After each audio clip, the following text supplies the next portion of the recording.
श्री अरविन्दाय ॐ श्रीमाता श्री अरविन्दश्च शरणं मम ॐ श्रीमाता श्री अरविन्दश्च शरणं मम ॐ श्रीमाता श्री अरविन्दश्च शरणं मम। मातः दुर्गे सिंहवाहिनी सर्वशक्तिदायिनी मातः शिवप्रिये तोर शक्त्यांशयात आम्भेमाने भारतवर्षर युवकगण तोर मंदिर रे आसीन प्रार्थना करुछु शुण मातः एही भारतवर्षे आविर्भूत हुआ प्रकाश हुआ। मातः दुर्गे जुगे जुगे मानव शरीर रे अवतीर्ण होई जन्मे जन्मे तोर ही कार्य करी तो आनंद धामरे फेरी जाऊ एथर भी जन्म होई तोहरी कार्य ही आम्भे माने प्रति शुण मातः एही भारतवर्षे सहाय हुआ। मातः दुर्गे सिंह वाहिनी त्रिशूल धारिणी वर्म आवृत सुंदर शरीरे मातः जयदायिनी तो प्रतीक्षारे भारत रहीअछि तोर सही मंगलमयी मूर्ति देखिबाकु उत्सुक शुण मातः एही भारतवर्षे आविर्भूत हुआ प्रकाश हुआ। मातः दुर्गे बलदायिनी प्रेमदायिनी ज्ञानदायिनी शक्ति स्वरूपिणी भीमे सौम्य रौद्र रूपिणी जीवन संग्रामे भारत संग्रामे तोर प्रेरित योद्धा आम्भे माने दियमा प्राणे मने असुरर शक्ति असुरर उद्यम दियमा हृदय रे बुद्धि रे देवचरित्र देवज्ञान। मातः दुर्गे जगतश्रेष्ठ भारतयाति निबिड़ तिमिर रे आच्छन्न थिला तुही मातः गगन प्रांतरे अल्प अल्प उदय हेउचु तोर स्वर्गीय शरीरर तिमिर विनाशिनी आभारे उषार प्रकाश हेला आलोक विस्तार कर मातः तिमिर विनाश कर। मातः दुर्गे श्यामला सर्व सौंदर्य अलंकृता ज्ञान प्रेम शक्तिर आधार भारत भूमि तोर विभूति आज पर्यंत शक्ति संहरण रे आत्मगोपन करिथिला आगत सही जुग आगत सही दिन जेतेबेले समग्र विश्वर भार स्कंधरे बहन करी भारत जननी उठुअछि आस मातः प्रकाश हो। मातः दुर्गे तोर संतान आम्भे माने तो प्रसादरे तो प्रभावरे महत् कार्य महत् भावर उपयुक्त हेउ। हे मातः विनाशकर क्षुद्रता विनाशकर स्वार्थ विनाशकर भय। मातः दुर्गे काली रूपिणी नृमुंड मालिनी दिगंबरे कृपाण पाणी देवी असुर विनाशिनी क्रूर निनादरी अंतःस्तरीपु विनाशकर गोटिए भी जेपरी आम्भमानक मध्यरे जीवित रही न पारे विमल निर्मल जेपरी हेउ एही प्रार्थना मातः प्रकाश हो। मातः दुर्गे स्वार्थ भय क्षुद्राशयतारे म्रियमाण भारत आम्भमानंकु महत् कर महत् प्रयासी कर उदार चेता कर सत्य संकल्प कर जेपरि आउ अल्पासी निश्चेष्ट अलस भयभीत न हेउ। मातः दुर्गे जोगशक्ति विस्तार कर आमे ही तोर प्रिय आर्य संतान आम्भमानंक मध्यरे लुप्त शिक्षा चरित्र मेधाशक्ति श्रद्धा भक्ति तपस्या ब्रह्मचर्य सत्य ज्ञान विकास करी जगतरे वितरण कर मानव सहाय दुर्गतिनाशिनी जगदम्बे प्रकाश हो। मातः दुर्गे अंतःस्तरीपु संहार करी बाहरर बाधा विघ्न निर्मूल कर बलशाली पराक्रमी उन्नत चेता आर्य जाति भारतर पवित्र कानने उर्वर क्षेत्रे गगन सहचर पर्वत तले पूत सलीला नदी तीरे एकता प्रेम सत्य शक्ति शिल्प साहित्य विक्रम ज्ञान रे श्रेष्ठ होई निवास करू मातृ चरण रे यहा ही प्रार्थना प्रकाश हो। मातः दुर्गे आम्भमानंक मध्यरे जोग बल रे प्रवेश कर आम्भे माने होई उठिबु तर यंत्र अशुभ विनाशी तरबारी अज्ञान तिमिर विनाशी प्रदीप भारतर युवक गणंकर एही वासना पूर्ण कर जंत्री होई जंत्र चला ଅଶୁଭହନ୍ତ୍ରୀ ହୋଇ ତରବାରୀ ଘୁରାଅ, ଜ୍ଞାନ ଦୀପ୍ତି ପ୍ରକାଶିନୀ ହୋଇ ପ୍ରଦୀପଧର ପ୍ରକାଶ ହୁଅ। ମା ତହ ଦୁର୍ଗେ, ତୋତେ ପାଇଲେ ଆଉ ବିସର୍ଜନ କରିବୁ ନାହିଁ। ଶ୍ରଦ୍ଧା ଭକ୍ତି ପ୍ରେମର ଡୋରରେ ବାନ୍ଧି ରଖିବୁ। ଆସ ମା ତହ ଆମ୍ଭମାନଙ୍କ ମନ ପ୍ରାଣ ଶରୀରରେ ପ୍ରକାଶ ହୁଅ। ବୀର ମାର୍ଗ ପ୍ରଦର୍ଶିନୀ ଆସ, ଆଉ ବିସର୍ଜନ କରିବୁ ନାହିଁ। ଆମ୍ଭମାନଙ୍କ ସମଗ୍ର ଜୀବନ ହେଉ ନିରବଚ୍ଛିନ୍ନ ଦୁର୍ଗା ପୂଜା। ଆମ୍ଭମାନଙ୍କ ସକଳ କାର୍ଯ୍ୟ ଅବିରତ ପବିତ୍ର ପ୍ରେମମୟ ଶକ୍ତିମୟ ମାତୃସେବାବ୍ରତ ହେଉ। ଏହା ହିଁ ପ୍ରାର୍ଥନା। ମା ତହ ଭାରତରେ ଆବିର୍ଭୂତ ହୁଅ, ପ୍ରକାଶ ହୁଅ, ମା ପ୍ରକାଶ ହୁଅ। କହିଲି ଦେଖାରେ ଜାଣିଲି, ପ୍ରାଣ ପ୍ରଭୁ ଈଶ୍ୱର। ହୃଦୟ ଦେବତା ଜ୍ଞାନିବା, ହେଉ ଅର୍ଘ୍ୟ ମୋହର। ସବୁ ମୋ ଭାବନା ଆବେଗ ଅନୁଭୂତି ଅନ୍ତରେ, ଜୀବନର ଗତି ସକଳ ପ୍ରତି ଅଣୁ ଶରୀରେ। ପ୍ରତି ରକ୍ତ ବିନ୍ଦୁ ମୋହର, ପ୍ରଭୁ ସିନା ତୁମରି। ଏକାନ୍ତେ ମୁହିଁ ସର୍ବମନ୍ତେ, ନିଶ୍ଚିତେ ମୁଁ ତୁମରି। ମୋର ବୋଲି କିଛି ରଖିନି, ହେଉ ଇଚ୍ଛା ପୂରଣ।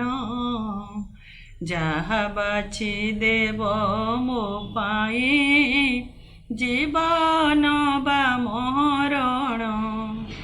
ସୁଖ ଦୁଃଖ ଭୋଗ ବେଦନା, ଯାହା ଆସୁ ମୋ ପାଶେ। ତୁମ୍ଭ ଦାନ ବୋଲି ଆଦରେ, ବରି ନେବି ହରଷେ। ଗୋଟି ଗୋଟି ତୁମ୍ଭ ଦାନ ମୋ ଠାରେ ଦିବ୍ୟ ସମ୍ପଦ। ବୋହି ଆଣିବ ମୋ ସମୀପେ, ଅପରୂପ ଆନନ୍ଦ। ହେ ଭଗବାନ ଶାଶ୍ୱତ ଅଧୀଶ୍ୱର, ତୋ ସମ୍ମୁଖରେ ମନ ମୋର ନୀରବ ଓ ଶକ୍ତିହୀନ, କିନ୍ତୁ ହୃଦୟ ମୋର ତୋତେ ଡାକୁଛି। ମୋର ସମଗ୍ର ସତ୍ତାକୁ ଜାଗ୍ରତ କର, ଯେପରି ସେ ସର୍ବୋତ ଭାବେ ତୋର ଆବଶ୍ୟକ ଯନ୍ତ୍ର ଏବଂ ଆଦର୍ଶ ସେବକ ହୋଇ ଉଠିପାରେ।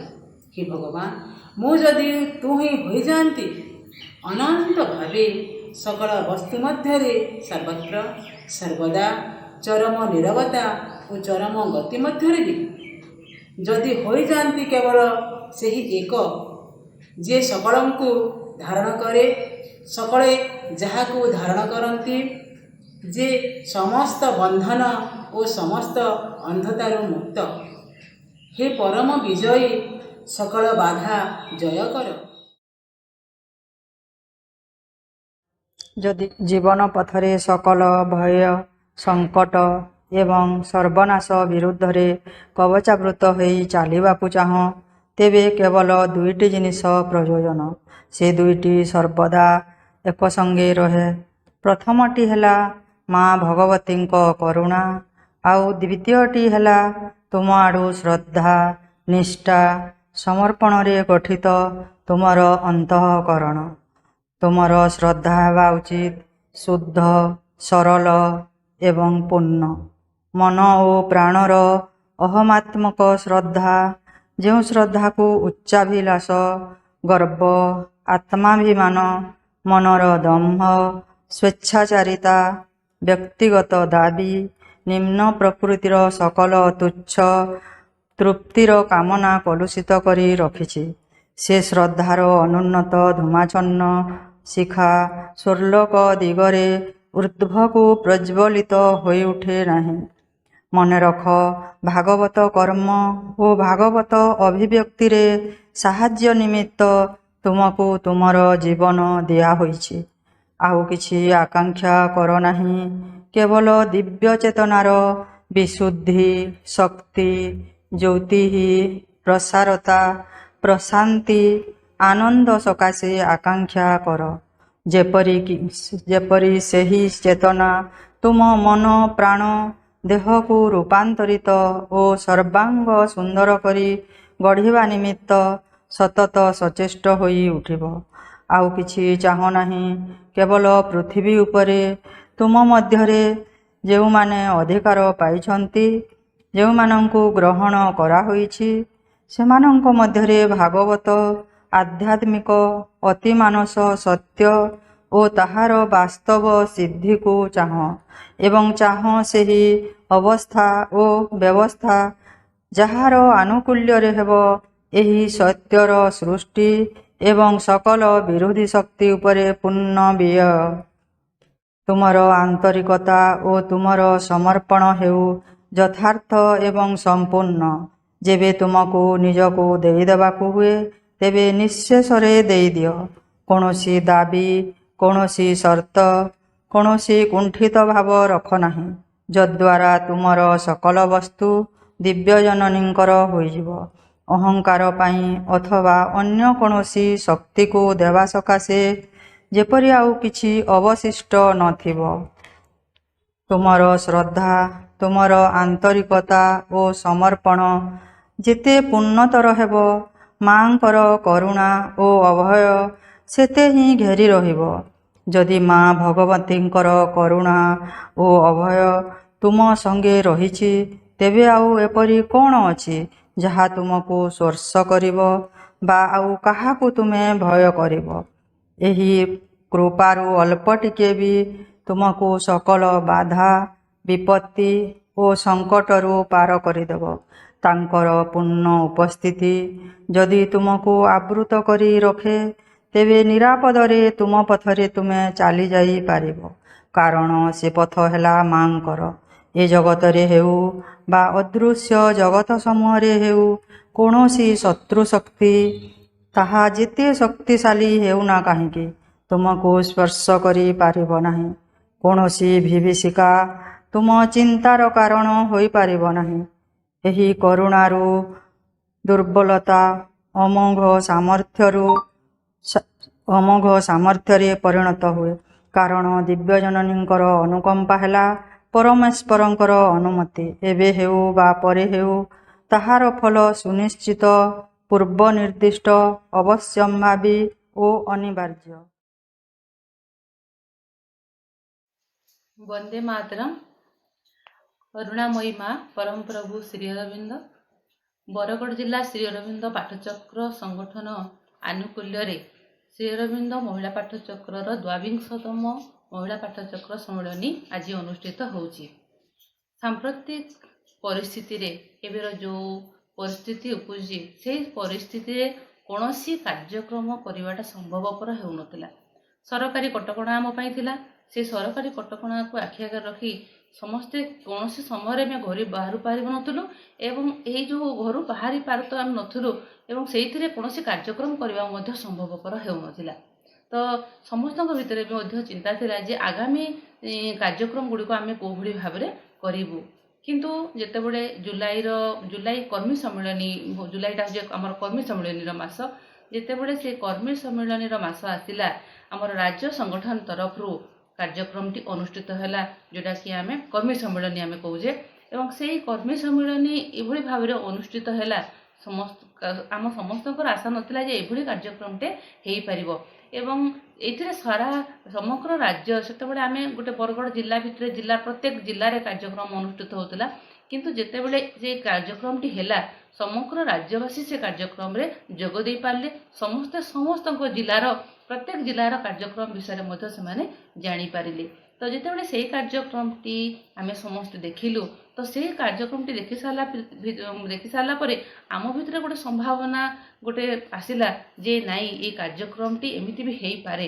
ମା ପ୍ରକୃତରେ ଆମକୁ ଗୋଟେ ଏଭଳି ଏକ ପରିସ୍ଥିତିରେ ମଧ୍ୟ ମା ଆମକୁ ଗୋଟେ ବିରାଟ ସୁଯୋଗ ଦେଲେ, ଯେଉଁ ସୁଯୋଗଟି କି ଆମେ ସମସ୍ତେ ସେଥିରେ ଉପକୃତ ହେଇପାରିଲୁ।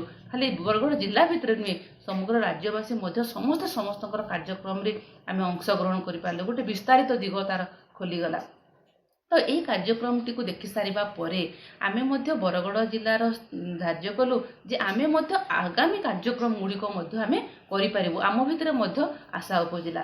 ତେଣୁ ଏହି କାର୍ଯ୍ୟକ୍ରମଟି କରିସାରିବା ପରେ ଆମେ ପ୍ରଥମେ ଆମେ ଫୋନ୍ର ଯେଉଁ ଆମେ କନଫରେନ୍ସ କଲ୍ କରୁଛୁ ସେଇ ଫୋନ୍ କନଫରେନ୍ସ କଲ୍ ମାଧ୍ୟମରେ ମଧ୍ୟ ଆମେ 2ଟି ଅଧିବେଶନ ଅନୁଷ୍ଠିତ କରିସାରିଛୁ ଏବଂ ତାପରେ ପୁଣି ଆଉ ଟିକେ ଏହି କାର୍ଯ୍ୟକ୍ରମକୁ ଫୋନ୍ କନଫରେନ୍ସରେ ଆମେ କେହି କାହାକୁ ଦେଖିପାରୁନଥିଲୁ, କିନ୍ତୁ ଏହି କାର୍ଯ୍ୟକ୍ରମରେ ଆମେ ସମସ୍ତଙ୍କୁ ଯେମିତି ଫିଜିକାଲି ଯେମିତି ସମସ୍ତଙ୍କୁ ଦେଖିପାରିବୁ ସେଇଭଳି କାର୍ଯ୍ୟକ୍ରମଟେ ଆମେ କରିବା ପାଇଁ ସ୍ଥିର କଲୁ ଏବଂ କିଛି ଆମେ କାର୍ଯ୍ୟକ୍ରମଟା ଏଗୁଡ଼ିକ ମାନେ ଯୋଜନା କରିକିରି ଆଜିର କାର୍ଯ୍ୟକ୍ରମଟିକୁ ଆମେ ଉପସ୍ଥାପନ କରୁଛୁ ଏବଂ ଏହି କାର୍ଯ୍ୟକ୍ରମରେ ଆମେ ଦେଖିବା ସମସ୍ତେ ସୁଯୋଗ ଆମେ ପାଇପାରିବା ଏବଂ ଏହି କାର୍ଯ୍ୟକ୍ରମଟି ଯେଉଁ ହେଇପାରିଛି ଏଥିରେ କେବଳ ମାଙ୍କର ଅପାର କରୁଣାର ହିଁ ହେଇପାରିଛି, ଆଉ କିଛି ନୁହେଁ। ଯେତେବେଳେ ଆମକୁ ସବୁକିଛି ସରିଗଲା, ସବୁକିଛି ଆଉ କିଛି ହେଇପାରିବନି ବୋଲି ଲାଗୁଥିଲା, ସେତେବେଳେ ତା ଭିତରେ ଗୋଟେ ବିରାଟ ସମ୍ଭାବନା ତା ଭିତରେ ଭରି ରହିଥିଲା। ଏଇଟା ହେଉଛି ଆମ ପାଇଁ ଗୋଟେ ପରୀକ୍ଷାର ସମୟ ଯେ ଆମେ ସବୁକିଛି କରିପାରିବା, ଅସମ୍ଭବ ବୋଲି ଆମ ପାଖରେ କିଛି ନାହିଁ। ତ ଆଜି ଏହି ଅଧିବେଶନରେ ଆମେ ସମସ୍ତେ ଉପସ୍ଥିତ ଅଛୁ। ଏହି କାର୍ଯ୍ୟକ୍ରମରେ ଅଂଶଗ୍ରହଣ କରୁଥିବା ସମସ୍ତ ପାଠଚକ୍ରର ଭାଇ ଅପା ତଥା ଶିକ୍ଷା କେନ୍ଦ୍ରର ଭାଇ ଅପା ଏବଂ ଅଭିଭାବକ ଅଭିଭାବିକା ବୃନ୍ଦ ଏ ସମସ୍ତଙ୍କୁ ଆମ ଆନ୍ତରିକ ଅଭିନନ୍ଦନ ଜଣାଉଛି ଏବଂ ଆମର ଏହି କାର୍ଯ୍ୟକ୍ରମରେ ଯେଉଁ ଭାଇ ଅପାମାନେ ଅଂଶଗ୍ରହଣ ସବୁ କରିଛନ୍ତି, ଯଥା ଯେମିତି ଆମେ ଦୁର୍ଗାସ୍ତୋତ୍ର ପଢ଼ୁଛେ, ମନ୍ତ୍ରୋଚ୍ଚାରଣ କରୁଛେ, ରାଧାଙ୍କ ପ୍ରାର୍ଥନା ଆମେ ଗାଉଛେ, ସମ୍ମିଳନୀର ଉଦ୍ଦେଶ୍ୟ କହିଲେ ଆଦି ବିଭିନ୍ନ କାର୍ଯ୍ୟକ୍ରମରେ ସେମାନେ ତାଙ୍କର ବକ୍ତବ୍ୟ ଉପସ୍ଥାପନ କରୁଛନ୍ତି। ସେମାନଙ୍କୁ ତଥା ଆଜିର ଯେଉଁମାନେ ବକ୍ତା ଅଛନ୍ତି ଯାହାଙ୍କଠୁ ଆମେ ଆଜି ମା ଶ୍ରୀବିନ୍ଦଙ୍କ ବିଷୟରେ ଶୁଣିବା, ମହିଳାମାନଙ୍କ ବିଷୟରେ କିଛି ଶୁଣିବା, ସେମାନେ କେମିତି ଆଗାମୀ ଯୁଗର ଭବିଷ୍ୟତ କେମିତି ଆମର ଆଗକୁ ସମସ୍ତଙ୍କୁ ନେଇପାରିବା ଏହି ବିଷୟରେ ତାଙ୍କଠୁ ଶୁଣିବା, ଏ ସମସ୍ତଙ୍କୁ ମଧ୍ୟ ମୁଁ ହାର୍ଦ୍ଦିକ ଅଭିନନ୍ଦନ ଜଣାଉଛି। ତାପରେ ଏହି କାର୍ଯ୍ୟକ୍ରମକୁ କରିବାରେ ଯେଉଁମାନେ ପ୍ରତ୍ୟକ୍ଷ ଭାବରେ ହୁଅନ୍ତୁ କିମ୍ବା ପରୋକ୍ଷ ଭାବରେ ରହିକିରି ସେମାନେ ଏହି କାର୍ଯ୍ୟକ୍ରମକୁ ସଫଳ କରିବାରେ ତାଙ୍କର ପ୍ରୟାସଟି ଲାଗି ରହିଥିଲା, ସେମାନଙ୍କୁ ମଧ୍ୟ ମୋର ଆନ୍ତରିକ ଅଭିନନ୍ଦନ ଜଣାଉଛି। କରୁଣାମୟୀ ମା ପରମ ପ୍ରଭୁ ଶ୍ରୀ ଅରବିନ୍ଦ ବରଗଡ଼ ଜିଲ୍ଲା ସ୍ତରୀୟ 22ତମ ଶ୍ରୀ ଅରବିନ୍ଦ ମହିଳା ପାଠଚକ୍ର ସମ୍ମିଳନୀରେ ଉପସ୍ଥିତ ସମସ୍ତ ଅପାମୀମାନଙ୍କୁ ସପ୍ରେମ ନମସ୍କାର। ଦିବ୍ୟ କରୁଣାମୟ ଜନନୀଙ୍କର ଅପାର କରୁଣାରୁ ଆମ ବରଗଡ଼ ଜିଲ୍ଲାରେ ଶ୍ରୀ ଅରବିନ୍ଦ ପାଠଚକ୍ର ମୋଟ 1423ଟି ଥିବା ବେଳେ ତନ୍ମଧ୍ୟରୁ 103ଟି ମହିଳା ପାଠଚକ୍ର ଅଛି। ଉକ୍ତ ପାଠଚକ୍ର ଗୁଡ଼ିକ ଅମାମିନାରେ 2ଟି, ଅତାବିରାରେ 26ଟି, ବରଗଡ଼ରେ 7ଟି, ବରପାଲିରେ 14ଟି, ଭେଡ଼ାରେ 6ଟି, ବିଜେପୁରରେ 9ଟି, ଗାଇସିଲେରେ 3ଟି, ଝାରବନ୍ଦରେ 20ଟି, ପଦମପୁରରେ 9ଟି, ପାଇକମାଲରେ 4ଟି ଓ ସୋହେଲାରେ 3ଟି ପାଠଚକ୍ର ସକ୍ରିୟ ଭାବରେ ଚାଲିଛି। ବର୍ତ୍ତମାନ ଦେଖିବାକୁ ଗଲେ ଭଟଲି ବ୍ଲକକୁ ଛାଡ଼ି ବରଗଡ଼ ଜିଲ୍ଲାର 11ଟି ବ୍ଲକରେ ମହିଳା ପାଠଚକ୍ର ରହିଛି। ଏଣୁ ଭଟଲି ବ୍ଲକରେ ଯେହେତୁ ଥିବା ଅନ୍ୟ ବ୍ଲକ ଅପେକ୍ଷା ମାଙ୍କ କର୍ମଧାରା ଧିମେଇ ଚାଲିଛି, ସେଠାରେ ମହିଳାମାନଙ୍କ ଜରିଆରେ ମାତୃ କର୍ମଧାରା ଆଗେଇ ନେବା ପାଇଁ ମାଙ୍କଠାରେ ପ୍ରାର୍ଥନା କରୁଛୁ ଏବଂ ମାତୃ କର୍ମଧାରାରେ ମହିଳାମାନଙ୍କୁ ସାମିଲ କରିବା ପାଇଁ ଶିକ୍ଷାକେନ୍ଦ୍ର ମାଧ୍ୟମରେ ମାତୃ ସମ୍ମିଳନୀ, ମାଙ୍କ ନାମ ଜପ କାର୍ଯ୍ୟକ୍ରମ ମଧ୍ୟ ଅନୁଷ୍ଠିତ କରିବା ପାଇଁ ପଦକ୍ଷେପ ଦେଇଛୁ। ତେଣୁ ଶିକ୍ଷାକେନ୍ଦ୍ରର ପରିସର ମଧ୍ୟରେ ଥିବା ମହିଳା ପାଠଚକ୍ରର ସଦସ୍ୟମାନଙ୍କ ସହ ସମ୍ପର୍କ କରି ସଂଗଠକ ଓ ବ୍ଲକ ସଂଗଠକଙ୍କୁ ନିର୍ଦ୍ଧାରିତ ତାରିଖ ଜଣାଇବାକୁ ଅନୁରୋଧ, ଯାହାଫଳରେ ମାତୃ କର୍ମଧାରାର ସଂଗତି ରକ୍ଷା ସହ ଫଳପ୍ରସୂ କାର୍ଯ୍ୟକ୍ରମ ଅନୁଷ୍ଠିତ ହୋଇପାରିବ। ବିଗତ ସାଂଗଠନିକ ବର୍ଷ 19-20ରେ 4ଟି ମହିଳା ପାଠଚକ୍ରର ବାର୍ଷିକ ଉତ୍ସବ ପାଳନ କରାଯାଇଛି। ଅନ୍ୟ ମହିଳା ପାଠଚକ୍ରମାନଙ୍କରେ ବାର୍ଷିକ ଉତ୍ସବ ପାଳନ ହୋଇପାରି ନାହିଁ। ତେଣୁ ଚଳିତ ବର୍ଷ ଯେପରି ସମସ୍ତ ମହିଳା ପାଠଚକ୍ରର ବାର୍ଷିକ ଉତ୍ସବ କରାଯିବ, ସେଥିପାଇଁ ସୁଚିନ୍ତିତ କାର୍ଯ୍ୟକ୍ରମ ଗ୍ରହଣ କରାଯିବ। ଶିକ୍ଷାକେନ୍ଦ୍ରମାନଙ୍କରେ 2ଟି ଶିକ୍ଷାକେନ୍ଦ୍ରକୁ ଛାଡ଼ି ସମସ୍ତ ଶିକ୍ଷାକେନ୍ଦ୍ରରେ ମାତୃ ସମ୍ମିଳନୀ କରାଯାଇଛି। ଚଳିତ ବର୍ଷ ମଧ୍ୟ ମାତୃ ସମ୍ମିଳନୀ ଶିକ୍ଷାକେନ୍ଦ୍ରମାନଙ୍କରେ ଅନ୍ୟ 2 ଥର କରାଯିବାକୁ ମଧ୍ୟ କାର୍ଯ୍ୟଧାରାରେ ଗ୍ରହଣ କରାଯାଇଛି। ଆମ ବରଗଡ଼ ଜିଲ୍ଲାରେ ପ୍ରତିବର୍ଷ ଅଗଷ୍ଟ शेष रविवार दिन महिला पाठशालार गोटे शिक्षा केन्द्र अनुष्ठित कराए से बहु संख्यार महिला माने जोग दियंती एवं माँकर से अमृतवाणी शुणी उपकृत हुअन्ति एवं से माँ धारा चलने को समस्ते जी आम वक्ता था प्रेरणा दियंती आमे से शिक्षा माध्यम से जहाँ शुणु से माध्यम परिचालित होगापी आमको से प्रेरणा मिले। चलित वर्ष माँ कार्यधारा निश्चित भाव आगे चलो यही आशा नहीं करुणामयी माँ मोर तथा बरगढ़ जिला संगठन विनम्र प्रणति जनाई मोर वक्तव्य माँ निवेदन कली। समस्त को नमस्कार, धन्यवाद, वंदना। समस्त अपा भाई मानू मोर वंदे मातरम। समस्त अनेक अनेक शुभेच्छा।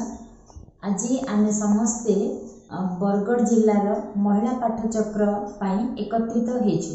आमे माने समस्ते गोटे जगार एकत्रित होउथुलु किंतु भिन्न कारण पाई आज आमे ऑनलाइन माध्यम रे ए कार्यक्रम करूछु।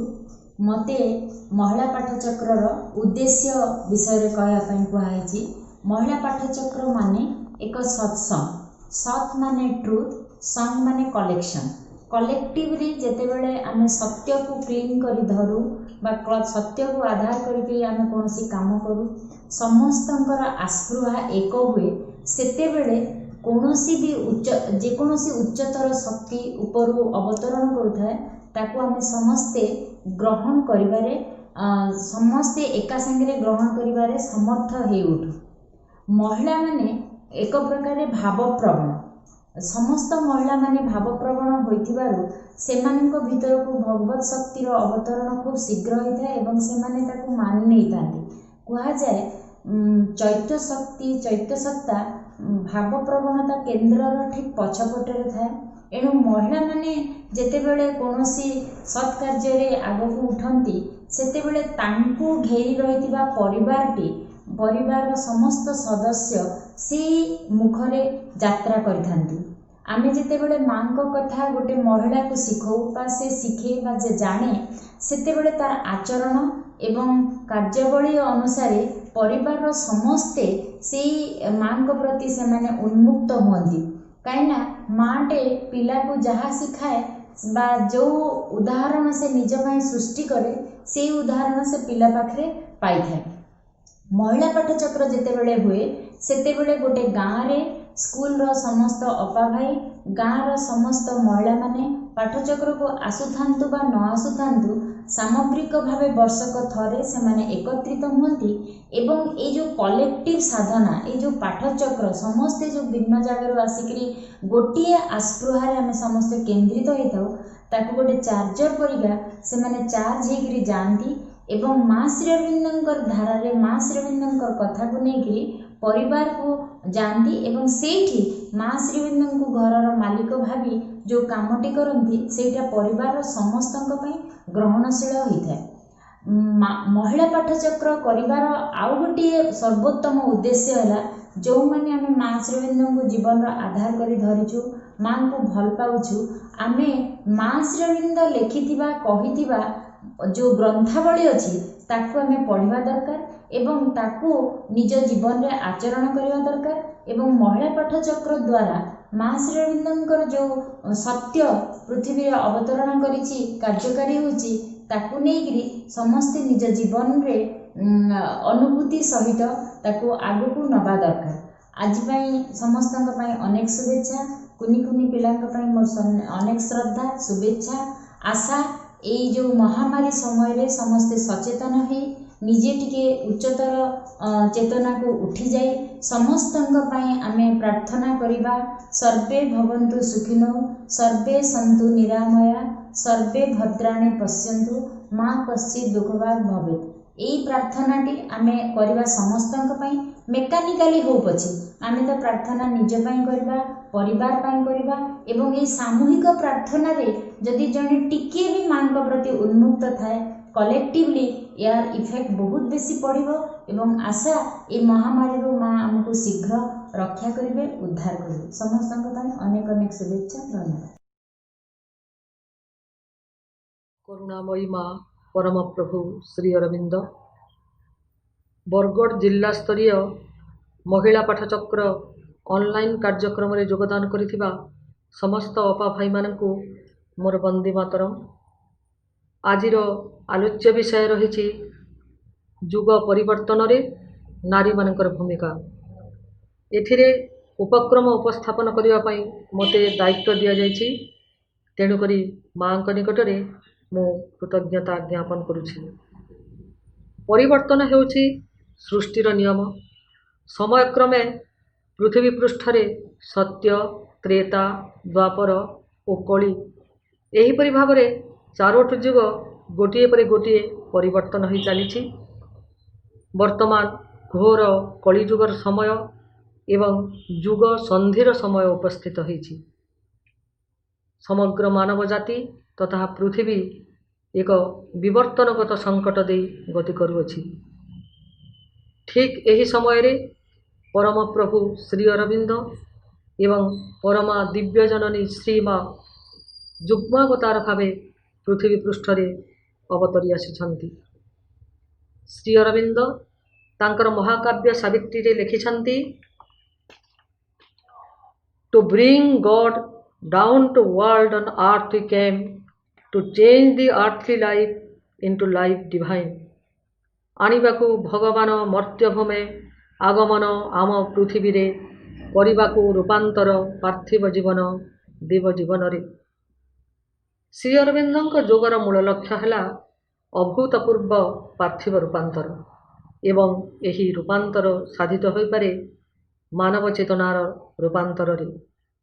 श्री अरविंद आमको दृढ़ प्रतिश्रुति देइछन्ति, शोक जंत्रणा मृत्यु रे कबलित एही पृथ्वी दिने देवभूमि रे स्वर्ग राज्य रे परिणत हेब एवं एही पार्थिव मानव दिने देवमानव रे परिणत हेब। दिव्य युग स्थापित हेब एवं एही दिव्य युगर मूल भित्ति हेब आध्यात्मिकता। आध्यात्मिकतार उत्स और वाहक भावे समग्र नारी जातिर भूमिका अत्यंत गुरुत्वपूर्ण हेब। एही दिव्य रूपांतर प्राप्त करिबा पई आम तरफरु आमको सर्वदा प्रयास एवं साधना जारी रखिबाक पड़िबो। नारी भगवानंकर एक अनन्य और अनवद्य सृष्टि। स्नेह, प्रेम, दया, क्षमा और कोमलतार से हेउछि मूर्तिमंत प्रतीक। नारीटीए दुहिता, भगिनी, जाया और जननी विभिन्न भूमिका रे अवतीर्ण होइथाय। परिवार गठन रे नारीर भूमिका सर्वापेक्षा गुरुत्वपूर्ण। सृष्टि प्रारंभरु आगामी जुगर वंशधर को गर्भरे धारण करिबा, जन्म देवा, लालन पालन करिबार गुरुभार नारी उपरे ही न्यस्त करा जाइछि। मार चालीचलन, व्यवहार, शिक्षा, प्रेरणा शिशु उपरे बेसी प्रभाव पकाई थाए। तेणु एक आदर्श परिवार गठन रे नारीर अवदान सर्वापेक्षा गुरुत्वपूर्ण। नारीटीए मध्य निज परिवार अन्यान्य सदस्य मानकु निजर स्नेह, प्रेम और व्यवहार द्वारा एकता सूत्र रे बांधी रखि थाए। साधारणतः पुरुष अपेक्षा नारी मानकर हृदय सरल और कोमल। तेणु नारी माने खूब शीघ्र भगवान एवं माँ प्रति उन्मुक्त होइथांती आउ दिव्य सत्य को ग्रहण करि नैथांती। श्री अरविंदଙ୍କ पूर्ण जोगरे पुरुष और नारी मानकर समान भूमिका रहिअछि। तेणु नारीटीए तार चेतनागत सामर्थ्य को अर्जन करने दिगरे एवं ऊर्ध्वगामी करने दिगरे सर्वदा प्रयासरत रहिबा उचित। घरे माँ श्री अरविंद को स्थापन करी तांको आदर्श रे चलिबा, नियमित पाठचक्र करिबा, सत् पुस्तक अध्ययन कले निज चेतना शुद्ध और ऊर्ध्वगामी हेबा सह ताहार प्रभाव परिवार अन्य सदस्य मानक उपरे पड़िबो। माँ मध्य कहिसंती, आध्यात्मिकता ही हेउछि नारीर यथार्थ क्षेत्र। अन्य पक्षरे नारी हेउछि शक्ति रूपिणी। ता भितरे अनंत शक्तिर भंडार ଲୁକ୍କାୟିତ ଭାବରେ ରହିଛି। ସେ ଭଗବାନଙ୍କର କାର୍ଯ୍ୟକାରିଣୀ ଶକ୍ତି। ଶ୍ରୀ ଅରବିନ୍ଦ ସେହି ସାବିତ୍ରୀ କାବ୍ୟରେ ଲେଖିଛନ୍ତି, for I the women M the force of God. ମୁଁ ନାରୀ ଭଗବାନଙ୍କର ଶକ୍ତି। ଦୁର୍ଗା ରୂପରେ ନାରୀ ଅସୁର ସଂହାର କରିପାରେ, ସୀତା ରୂପରେ ସତୀତ୍ୱର ଚରମ ପରାକାଷ୍ଠା ଦେଖାଇପାରେ, ସାବିତ୍ରୀ ରୂପରେ ମୃତ୍ୟୁ ସହିତ ସଂଗ୍ରାମ କରିପାରେ। କିନ୍ତୁ ଯୁଗର ପରିବର୍ତ୍ତନ, ପାଶ୍ଚାତ୍ୟ ଶିକ୍ଷାର ପ୍ରଭାବ ଓ ଆଧୁନିକତାର ସ୍ପର୍ଶରେ ନାରୀ ତାର ନିଜସ୍ୱ ଶକ୍ତିକୁ ବିସ୍ମରି ଯାଇଛି। ବର୍ତ୍ତମାନ ଧର୍ମର ଯୁଗ ସରିଯାଇଛି ଏବଂ ଆଧ୍ୟାତ୍ମ ଯୁଗ ଆରମ୍ଭ ହୋଇଯାଇଛି। ପୃଥିବୀର ରୂପାନ୍ତର ନିମନ୍ତେ ନାରୀମାନଙ୍କୁ ନିଜ ଭିତରେ ଥିବା ଅନନ୍ତ ଶକ୍ତିରାଜିକୁ ଜାଗ୍ରତ କରିବା ପାଇଁ ପଡ଼ିବ। ଶ୍ରୀ ଅରବିନ୍ଦଙ୍କ ପୂର୍ଣ୍ଣ ଯୋଗକୁ ଗ୍ରହଣ କରି ରୂପାନ୍ତର ନିମନ୍ତେ ନିଜକୁ, ନିଜ ପରିବାରକୁ ତଥା ସମାଜକୁ ପ୍ରସ୍ତୁତ କରିବାକୁ ପଡ଼ିବ। ସେହି ସାବିତ୍ରୀ କାବ୍ୟରେ ଶ୍ରୀ ଅରବିନ୍ଦ ଲେଖିଛନ୍ତି, alone her hands can change the time's dragon base. କେବଳ ମାଙ୍କର ହସ୍ତ ହିଁ ଏହି ଦୁଃସମୟକୁ ପରିବର୍ତ୍ତିତ କରିପାରେ। ମା ବହିରେ ଲେଖା ଅଛି, କେବଳ ମାଙ୍କର ଶକ୍ତି ହିଁ ଏହି ତମିଶ୍ରା, ମିଥ୍ୟା, ମୃତ୍ୟୁ ଓ ବେଦନାପୂର୍ଣ୍ଣ ଜଗତରେ ଉତାରି ଆଣିପାରେ ସତ୍ୟ, ଜ୍ୟୋତି, ଦିବ୍ୟ ଜୀବନ ଓ ଅମର ଆନନ୍ଦ। ତେଣୁ ନାରୀଟିଏ ହିଁ ମାତୃଶକ୍ତିର ପ୍ରତିନିଧି ଭାବେ ଏହି କାର୍ଯ୍ୟରେ ପୂର୍ଣ୍ଣ ରୂପେ ସାମିଲ ହୋଇପାରେ ଓ ଯୁଗ ପରିବର୍ତ୍ତନରେ ମୁଖ୍ୟ ଭୂମିକା ଗ୍ରହଣ କରିପାରେ। ଏହି ବିଷୟରେ ବିସ୍ତୃତ ଭାବରେ ଆଲୋଚନା କରିବା ପାଇଁ ଆଗକୁ ଏହା ଜାରି ରହିବ। ବନ୍ଦେ ମାତରମ୍। ମା ଶ୍ରୀ ଅରବିନ୍ଦ ବରଗଡ଼ ଜିଲ୍ଲାର ସମସ୍ତ ମାତୃପ୍ରେମୀ ଭଉଣୀ ଓ ଭାଇମାନଙ୍କୁ ମୋର ପ୍ରଣାମ। ଆଜି ବରଗଡ଼ ଜିଲ୍ଲାର ଶ୍ରୀ ଅରବିନ୍ଦ ମହିଳା ପାଠଚକ୍ର ସମ୍ମିଳନୀର ବାର୍ଷିକ ଉତ୍ସବ। ଏହି ବର୍ଷର ଏହି କଠିନ ପରିସ୍ଥିତିରେ ଆମେମାନେ ଏହି କାର୍ଯ୍ୟ କରିବାକୁ ସକ୍ଷମ ହୋଇପାରିଛେ, ଏହା ମାଙ୍କର ବିଶେଷ କୃପା। ଆଉ ଏହା ସହିତ ମୁଁ ମଧ୍ୟ ଏହି କାର୍ଯ୍ୟକ୍ରମରେ ଯୋଗ ଦେଇପାରୁଛି, ସେଥିପାଇଁ ମଧ୍ୟ ମାଙ୍କ ପାଖରେ ମୁଁ ଅତ୍ୟନ୍ତ କୃତଜ୍ଞ। ଅନେକ ଦୂରରେ ମୁଁ ଏବେ ରହିଛି। ମୁଁ ଏବେ ପୂଜ୍ୟ ବାବାଜୀ ମହାରାଜଙ୍କର ଜନ୍ମସ୍ଥାନ ଶ୍ରୀ ମା ଶ୍ରୀ ଅରବିନ୍ଦ ଭବନ ରହିଛି, ସାଧନାଳୟ ଯେଉଁ ରହିଛି, ମୁଁ ସେଇଠାରେ ବର୍ତ୍ତମାନ ରହୁଛି। ତେଣୁ ଏତେ ଦୂରରୁ ଏହି କାର୍ଯ୍ୟକ୍ରମରେ ଅଂଶଗ୍ରହଣ କରିପାରିଥିବାରୁ ମାଙ୍କ ନିକଟରେ ମୁଁ ଅତ୍ୟନ୍ତ କୃତଜ୍ଞ। ଆଜିର ବିଷୟବସ୍ତୁ ରଖାଯାଇଛି ଯେ ଶ୍ରୀ ଅରବିନ୍ଦ ମହିଳା ପାଠଚକ୍ରର ଉପାଦେୟତା। ଶ୍ରୀ ଅରବିନ୍ଦ ମହିଳା ପାଠଚକ୍ର ଆମେମାନେ ସମସ୍ତେ ଜାଣିଛେ ଅତ୍ୟନ୍ତ ଗୁରୁତ୍ୱପୂର୍ଣ୍ଣ। ଏହି ଶ୍ରୀ ଅରବିନ୍ଦ ପାଠଚକ୍ର, ଶ୍ରୀ ଅରବିନ୍ଦ ମହିଳା ପାଠଚକ୍ର, ଏହି ପ୍ରେରଣା ଆମକୁ ପୂଜ୍ୟ ବାବାଜୀ ମହାରାଜ ଦେଇଥିଲେ। ବିଶେଷ କରିକି ଓଡ଼ିଶାର ଭଉଣୀମାନଙ୍କ ପାଇଁ ମାଙ୍କର ବିଶେଷ କୃପା। ଏହି କାର୍ଯ୍ୟକ୍ରମରେ ମାଙ୍କର ଯେଉଁ କାର୍ଯ୍ୟକ୍ରମ ଚାଲିଛି, ମହାନ କାର୍ଯ୍ୟ ଚାଲିଛି, ସେହି କାର୍ଯ୍ୟରେ ଓଡ଼ିଶାର ଭଉଣୀମାନେ ବହୁତ ଅଂଶଗ୍ରହଣ କରିପାରୁଛନ୍ତି, ବ୍ୟାପକ ଭାବରେ ଅଂଶଗ୍ରହଣ କରିପାରୁଛନ୍ତି। ଏହା ହେଉଛି ମାଙ୍କର ବିଶେଷ କୃପା। ଆଉ ଯେତିକି କରୁଛନ୍ତି ଭଉଣୀମାନେ ଆହୁରି ଅଧିକ ବ୍ୟାପକ ଭାବରେ କରିବା ଅତ୍ୟନ୍ତ ଆବଶ୍ୟକ, କାରଣ ପ୍ରତ୍ୟେକ ଭଉଣୀମାନେ ଏହି କାର୍ଯ୍ୟରେ ଅଂଶଗ୍ରହଣ କରିବା ନିହାତି ଆବଶ୍ୟକ। କାହିଁକି ଆପଣମାନେ ଜାଣନ୍ତି ଯେ ବର୍ତ୍ତମାନ ଯୁଗ ପରିବର୍ତ୍ତନର ସମୟ, ଅତିମାନସ ସତ୍ୟଯୁଗ ପ୍ରତିଷ୍ଠାର ସମୟ ଆସିଛି। ପୃଥିବୀରେ ଗୋଟେ ନୂତନ ଜାତି ପ୍ରତିଷ୍ଠା ହେବ। ସେଇ ନୂତନ ଜାତି ପରିଚାଳିତ ହେବ ନିଜର ଅନ୍ତରସ୍ଥ ଭଗବାନଙ୍କ ଦ୍ୱାରା, ଭଗବାନଙ୍କ ଉପସ୍ଥିତି ଦ୍ୱାରା। ଆଉ ତା ଭିତରେ କୌଣସି ନିମ୍ନ ପ୍ରକୃତିର ପ୍ରଭାବରେ ସେ ପରିଚାଳିତ ହେବ ନାହିଁ। ଆଉ ପୃଥିବୀରେ ଦିବ୍ୟ ସ୍ୱର୍ଗ ରାଜ୍ୟ ପ୍ରତିଷ୍ଠା ହେବ। ଯେଉଁ ରୋଗ, ବୃଦ୍ଧତ୍ୱ ବା ଆମର ମୃତ୍ୟୁ ସବୁ ରହିଛି ପୃଥିବୀ ପୃଷ୍ଠରେ, ତାହା ଚିରଦିନ ପାଇଁ ସମାପ୍ତ ଘଟିବ। ତେଣୁ ଏଭଳି ଗୋଟେ ନୂତନ ଜାତି ଆସୁଛି, ଯାହା ଭିତରେ ସମସ୍ତ ଭଗବତ ଦିବ୍ୟ ଗୁଣ ଗୁଡ଼ିକର ସେ ଅଧିକାରୀ ହୋଇ ସେ ସଂସାରରେ କାର୍ଯ୍ୟ କରିବ। ଆମେ ଯେମିତି ପଶୁରୁ ମନୁଷ୍ୟ ଆସୁଛି, ପଶୁରୁ ଅତିମାନବ ଜାତି ଆହୁରି ବହୁତ ଉଚ୍ଚ ସ୍ତରର।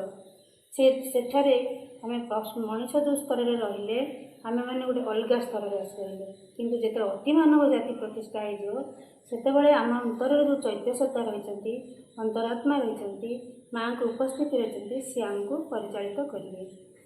ବର୍ତ୍ତମାନ ନାରୀମାନଙ୍କର ଆମେ ସମସ୍ତ ଭଉଣୀମାନେ ବିଶେଷ ଭାବରେ ବୁଝିବା ଦରକାର ଯେ ଆମେ ଏହି କାର୍ଯ୍ୟରେ କେମିତି ଅଂଶଗ୍ରହଣ କରିପାରିବା। ଏହି ଯେଉଁ ମହାନ କାର୍ଯ୍ୟ ସଂସାରରେ ଦିବ୍ୟ ସ୍ୱର୍ଗ ରାଜ୍ୟ ପ୍ରତିଷ୍ଠା ହେବ, ଯାହାଫଳରେ ଆମର ସମସ୍ତ ସମସ୍ୟାର ସମାଧାନ ଆସିବ। ଆମେମାନେ ସମସ୍ତେ ଖୋଜୁଛେ ଯେ ଦୁଃଖ କଷ୍ଟରୁ, ରୋଗ, ମୃତ୍ୟୁ, ବାର୍ଦ୍ଧକ୍ୟ, ସମସ୍ତ ଅଶାନ୍ତି ସବୁଥିରୁ କେମିତି ଆମେ ମୁକ୍ତ ହେବା, ସଂସାରରେ କେମିତି ଭଲ ଭାବରେ ସୁଖ ଶାନ୍ତି ଆନନ୍ଦ ଭଲ ଭାବରେ ଆମେ ସଂଗତିପୂର୍ଣ୍ଣ ଭାବରେ ଆଉ ମୃତ୍ୟୁ ନ ଆସି ଆମେ ଅମରତ୍ୱ ଚାହୁଁଛେ, ଆମେ ସେଇଥିରେ ବଞ୍ଚି ରହିବା। କିନ୍ତୁ ଏହାର ଉପାୟ କ'ଣ ରହିଛି? ଏକମାତ୍ର ଉପାୟ ହେଉଛି ଆମେମାନେ ମା ଶ୍ରୀ ଅରବିନ୍ଦ ଯେଉଁ କଥା ଆମକୁ କହିଯାଇଛନ୍ତି ସେ ଅଧ୍ୟାତ୍ମ ସତ୍ୟକୁ ଆମେ ଗ୍ରହଣ କରିବା, ଆଉ ବିଶେଷ କରିକି ଜୀବନର ଯଥାର୍ଥ ଲକ୍ଷ୍ୟକୁ ଆମେ ଗ୍ରହଣ କରିବା। ଜୀବନର ଯଥାର୍ଥ ଲକ୍ଷ୍ୟ ହେଉଛି ରୂପାନ୍ତରିତ ମନପ୍ରାଣ ଶରୀରରେ ଭଗବତ ପ୍ରାପ୍ତି। ଆଉ ନାରୀମାନେ ଏହି କାର୍ଯ୍ୟ କରିବାକୁ ନିହାତି ଆବଶ୍ୟକ। ଆଜି ପର୍ଯ୍ୟନ୍ତ ନାରୀମାନେ ଭାବୁଥିଲେ ଯେ ତାଙ୍କର କାର୍ଯ୍ୟ ଏ ଆଧ୍ୟାତ୍ମିକତାରେ ନାହିଁ। ବହୁତ କମ୍ ମହିୟସୀ ମହିଳା ଯିଏକି ଆଧ୍ୟାତ୍ମିକ କାର୍ଯ୍ୟରେ ପୂର୍ବେ ଅଂଶଗ୍ରହଣ କରୁଥିଲେ, କିନ୍ତୁ ବର୍ତ୍ତମାନ ଯେଉଁ ସମୟ, ଯେଉଁ ବ୍ୟାପକ ପରିବର୍ତ୍ତନ, ଯେଉଁ ବିପୁଳ ପରିବର୍ତ୍ତନ ପୃଥିବୀରେ ହେବାକୁ ଯାଉଛି, ସେଥିରେ ଭଉଣୀମାନଙ୍କୁ ବହୁତ ଭାବରେ ଅଂଶଗ୍ରହଣ କରିବାକୁ ପଡ଼ିବ। ଅଂଶଗ୍ରହଣ କରିବାକୁ ପଡ଼ିବ ମାନେ କ'ଣ? ଅଂଶଗ୍ରହଣ କରିବାକୁ ପଡ଼ିବ ମାନେ ଆମର କେବଳ ମନୋଭାବକୁ ପରିବର୍ତ୍ତନ କରିବା। ଆମର ମନୋଭାବକୁ ପରିବର୍ତ୍ତନ କରିବାର ପ୍ରଥମ କଥା ହେଉଛି ଆମେମାନେ ଆମ ଜୀବନର ଲକ୍ଷ୍ୟ ରୂପାନ୍ତରିତ ମନପ୍ରାଣ ଶରୀରରେ ଭଗବତ ପ୍ରାପ୍ତି, ସେଇ କଥାଟି ଯେମିତି ଆମେ ସର୍ବଦା ମନେ ରଖିବା। ମୁଁ କେଉଁଠିକି ଯିବି, ମୁଁ କ'ଣ ପାଇଁ ଆସିଛି ସଂସାରରେ କରିବାକୁ, ମୋର ସଂସାରରେ କ'ଣ କରିବାକୁ ଅଛି, ଏଇ କଥା ମୋର ଯେମିତି ସର୍ବଦା ମନେ ରହିବ ଯେ ମୁଁ କେବଳ ଆସିଛି ସଂସାରକୁ। ଅନ୍ତରରେ ମୋର ସେ ଯେଉଁ ରହିଛନ୍ତି ଭଗବାନଙ୍କ ଉପସ୍ଥିତି, ମା ଯେଉଁ ରହିଛନ୍ତି ମୋ ଅନ୍ତରରେ, ଚୈତନ୍ୟତା ଯେଉଁ ରହିଛନ୍ତି ମୋ ଅନ୍ତରରେ, ଯିଏକି ଆନନ୍ଦମୟୀ, ଚୈତନ୍ୟମୟୀ, ସତ୍ୟମୟୀ, ତାଙ୍କୁ କେମିତି ଆମେ ଆବିଷ୍କାର କରିବା। ଆଉ ଖାଲି ଆବିଷ୍କାର କରିବାନି, ସେ କେମିତି ମୋର ପରିଚାଳକ ହେବେ ପ୍ରତ୍ୟେକ ମୁହୂର୍ତ୍ତରେ। ସେଥିପାଇଁ ଆଉ ନାରୀମାନଙ୍କ ଭିତରେ ଆମେ ଜାଣିଛେ, ବିଶେଷ କରିକି ନାରୀମାନଙ୍କ ଭିତରେ ଅସମ୍ଭବ ପ୍ରକାର ଶକ୍ତି ରହିଛି। ଦୁଇଟା ଦିବ୍ୟ ଗୁଣ ଆମକୁ ଦିଆଯାଇଛି, ଯେ ସହଜାତ ଗୁଣ ଆମ ଭଉଣୀମାନଙ୍କ ଭିତରେ। ଗୋଟିଏ ହେଉଛି ଆମର ଅସମ୍ଭବ ପ୍ରକାରର ସଂକଳ୍ପ ଶକ୍ତି, ଦୃଢ଼ ସଂକଳ୍ପ ଶକ୍ତି, ଆଉ ଦୃତ ପ୍ରେମ। ପ୍ରେମ ଯେଉଁ ଆମ ଭିତରେ ଦିଆହେଇଛି, ସେ ଯେଉଁ ମାତୃପ୍ରେମ ଯଦିଓ ସେଇଟା ପ୍ରେମର ଧାରାରେ, ଏଇଟା ତଳସ୍ତରରେ, କିନ୍ତୁ ସେହି ଦିବ୍ୟ ପ୍ରେମକୁ ସହଜରେ ପ୍ରକାଶିତ କରିପାରିବ ସେଇ ନାରୀ ହିଁ।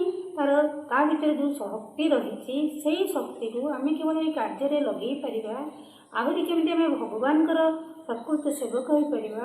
ତେଣୁ ମା'ମାନଙ୍କ ଭିତରେ ଅସମ୍ଭବ ପ୍ରକାର ଶକ୍ତି ରହିଛି।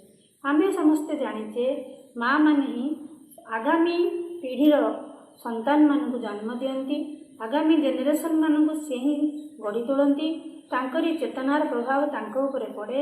ତେଣୁ ନାରୀମାନେ, ମା'ମାନେ ଯେଉଁ ମା'ମାନଙ୍କ ଭିତରେ ଯେତେ ସଦ୍ଗୁଣରେ ଭରା ରହିବେ, ଯେତେ ସच्चरित्र ରହିବେ, ଯେତେ ଭକ୍ତି ସମ୍ପନ୍ନ ରହିବେ, ଯେତେ ଭଗବତ ବିଶ୍ୱାସୀ ରହିବେ, ସେହି ଗୁଣଗୁଡ଼ିକ ତାଙ୍କର ସନ୍ତାନମାନଙ୍କ ଉପରେ ଆସିଥାଏ। ଯେତେ ସତ୍ୟରେ ସେମାନେ ତାଙ୍କ ଜୀବନକୁ ଗଢ଼ୁଥିବେ, ଯେତେ ଭଗବାନଙ୍କ ସେମାନେ ବଞ୍ଚୁଥିବେ, ତାର ପ୍ରଭାବ ସନ୍ତାନମାନଙ୍କର ରକ୍ତରେ ମିଶ୍ରିତ ହୋଇଯାଇଥାଏ, ଯାହାଫଳରେ ସେମାନେ ସେହି ପ୍ରଭାବ ନେଇକରି ଜନ୍ମ ନିଅନ୍ତି ଆଉ ସଂସାରରେ ସେହିଭଳି କାର୍ଯ୍ୟ କରନ୍ତି। ଆମେମାନେ ଜାଣିଛେ ଯେ ନାରୀ ଯଦି ସଦ୍ଗୁଣ ସମ୍ପନ୍ନ ହୁଏ, ସେ ତାର ପରିବାରକୁ ସ୍ୱର୍ଗରେ ପରିଣତ କରିଦିଏ। ଯଦି ସେ ଦୁର୍ଗୁଣ ସମ୍ପନ୍ନ ହୁଏ, ତାହେଲେ ସମସ୍ତ ମାନ ସମ୍ମାନ ହରାଏ, ନିଜର ହରାଏ, ପରିବାରର ହରାଏ। ବହୁତ ଗଣ୍ଡଗୋଳ ଅଶାନ୍ତି ପରିବାରର ସେ ମୂଳ କାରଣ ହୋଇ ଉଠେ, ଝଗଡ଼ା ହୁଏ, ଆଉ ପରିବାର ଭିତରେ ଭିନ୍ନତା ଆସିଯାଏ, ଭିନ୍ନ ହୋଇଯାଆନ୍ତି। ତାପରେ ସେମାନେ ସବୁ ଆମର ପୃଥିବୀର ଯେଉଁ ଆମର ଅଗ୍ରଗତିରେ ସେମାନେ କେବେ ହେଲେ ସହାୟକ ହୋଇପାରନ୍ତି ନାହିଁ। ତାଙ୍କର ଯେଉଁ ସନ୍ତାନ ଜନ୍ମ ହେବ, ସେ କେଉଁଠାରୁ ଆଣିବ ଆଉ ଉତ୍ତମ ଗୁଣ ଗୁଡ଼ିକ?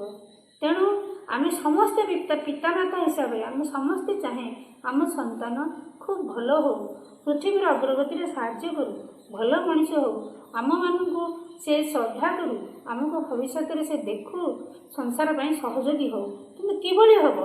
ଆମେ ଯଦି ମା'ମାନେ ଯଦି ନିଜେ ପ୍ରଥମରୁ ସଜାଗ ନ ହେବା, ତାହେଲେ ଆମ ସନ୍ତାନମାନଙ୍କୁ ଆମେ ଠିକ୍ ଭାବରେ ଗଢ଼ିପାରିବା ନାହିଁ। ସଜାଗ ହେବାର ଏକମାତ୍ର ଉପାୟ ହେଉଛି ଅଧ୍ୟାତ୍ମ ସତ୍ୟକୁ, ଯାହା ଆମ ଆଗରେ ମା ଶ୍ରୀ ଅରବିନ୍ଦ ଦେଇଯାଇଛନ୍ତି, ଆମେ ତାକୁ ଗ୍ରହଣ କରିବା।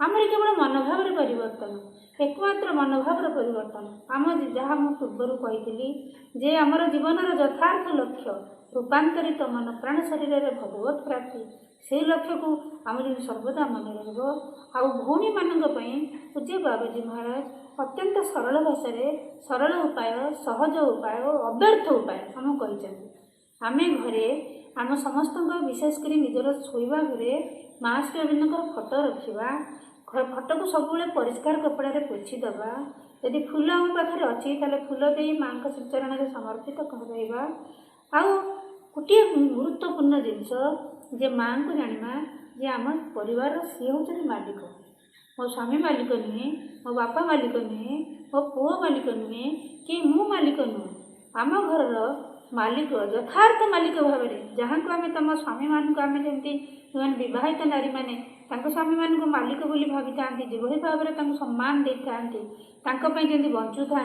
सेमती आम घर मालिक दिव्य जननी को करवा यथार्थ भगवान ही आम घर मालिक संसार मालिक सबूर मालिक किंतु आम भूली जाऊ सेटा आम भूली जाए निजको मिथ्या मालिक फल्स मालिक बोली बोलाऊ से दंड पाऊ तेणु आम सहज जिन मन रखा आम घर मालिक होती माँ माँ को फोटो रखी माँ को घर आम निज घर मालिक बोली ग्रहण करवा समस्त सुख दुख विपद आपद सबू कथा आम माँ को फोटो पाखे ठिया ही कहवा सबु आम माँ को सबू कथा जनइबा माँ आमको निश्चित भाव में साहाय्य करेंगे आउ प्रत्येक मुहूर्तर प्रार्थना बाबाजी महाराज आमको सब मन पकई दौरान बाबाजी बहुत सरल कथा जिते लोक साहित्य बही रही दिव्यजुग स्थापना नारी रूपांतर जुगे नाम जप प्रत्येक मनुष्यर कर्तव्य देव मुहूर्त बहुत बही अच्छी आम पढ़ा से सरल भाषा पूज्य बाबाजी महाराज लिखिं आम सब स्मरण रखा जे घर माँ सेवक भाव घर मालिक होती माँ आम समस्त कार्य सेवा भाव में करवा घर ओल्वा बासन माजा संतान मान काम करवा शाशु शशुर काम करवा परिवा काटिवा रोषे करवा इत्यादि समस्त कार्य आम माँ को सेवा भाव में करवा आमर जिते बाड़ी बगीचा थी समस्त कार्य जो ऑफिस भी जो कार्य समस्त कार्य आम जमी माँ को सेवा भाव में करवा सब माँ को प्रार्थना करवा जे माँ जमी तुम्हें मोर मन बुद्धि प्रकाशित हो अंतर यथार्थ प्रेरणा दिय से प्रेरणा को मुझे जानीपरि कार्य परिणत करी आम माँ कृपा कर मो शरीर प्रत्येक अणुकोशन सतत तुम श्रीचरण में समर्पित रुहतु आम घर परिवार संपत्ति बाड़ी मान सम्मान सबकि माँ को चरण में जिते अधिक अधिक आम दबा आम माँ ही दिव्य गुण में दिव्य कृपारे आमको भरीदेवे आते आम भौणी मानक ये गोटे कही रखे जे माँ को ऊपर आम सब भावु जे आम निजे निजे बहुत दुर्बल आम पाखे शक्ति ना आम पाखे ज्ञान ना आम एकता करें से कथा करें किंतु आम विश्वास रख पूज्य बाबाजी महाराज भल दृढ़ भाव लिखिं दृढ़ भाव में कहती जे आम खाली मन रखा जे आम हूँ माँ आती कथा मन रखा माँ समस्त काम कला बेले माँ भितर काम कर देखा ये जब मन रखा आम भितर माँ एत शक्ति भरीदेवे असंभव प्रकार शक्ति भरीदेवे कार्य कर दक्षता बहुत वृद्धि हो आमको बहुत दायित्व भौणी मानक आम परिवार में बहुत दायित्व नाक पड़ी था नेला बेले आम कम कला बहुत हालिया हो जाऊ कहीं हालिया हो जाऊ मूल कारण हूँ घर मालिक मु निजक बोलो थाए आ काम करुए मो पिला किंतु आम ये जो मनोभाव परिवर्तन करवा आम मन रखा यथार्थ मो घर हूँ माँ मो परिवार हूँ माँ मुझे सेवक आ समस्त कम प्रीत्यर्थ करवा माँ जो थे खुशी हे माँ झगड़ा कले खुशी हेनी माँ रुषिले खुशी हेनी जिनस भांगीदे खुशी हेनी पिला बाड़े खुशी हेनी क्या कटुकथा कहले खुशी हेनी निजर अहंकारी हो गले खुशी हेनी तेणु आम सब मन रखा चेष्टा करवा जे मो माँ ए घर माँ मो पिला माँ मो परिवार माँ आम सब कार्य माँ करी प्रत्येक दिन जदि आम निजे व्यायाम करवा बहुत दरकार वर्तमान जो डिफिकल्ट टाइम चलती भौणी मैंने ये जो कोरोनार प्रभाव रे जो सारा विश्व वर्तमान रही चलती ତେଣୁ ଆମ ଭିତରେ ବହୁ ଜଣ ଭାଇ ଭଉଣୀମାନଙ୍କ ଭିତରେ ଖାଲି ଭଉଣୀ କାହିଁକି ଭାଇମାନଙ୍କ ଭିତରେ ବହୁତ ଭୟ ଆମର ଆସିଯାଉଛି। ଆମେ ଭୟ ଆଦୌ କରିବାନି, ମା ଆମ ସାଥିରେ ରହିଛନ୍ତି, ଭୟ କରିବାନି, କିନ୍ତୁ ସଚେତ ରହିବା, ଜାଗ୍ରତ ରହିବା। ଆଉ ଯେଉଁ ଉପାୟ ଗୁଡ଼ିକ ବତା ଦେଉଛି, ହାତ ଧୋଇବା, ଆମେ ନିଜେ ପରିଷ୍କାର ପରିଚ୍ଛନ୍ନ ରହିବା, ମାସ୍କ ପିନ୍ଧିବା, ଏସବୁ ଆମ ସାଧନାରେ ସହାୟକ। ଆମେ ମାଙ୍କର ସେବକ, ଆମେ କିନ୍ତୁ ଦୃଢ଼ ବିଶ୍ୱାସ ଭରସା ମାଙ୍କ ଉପରେ ରଖିବା।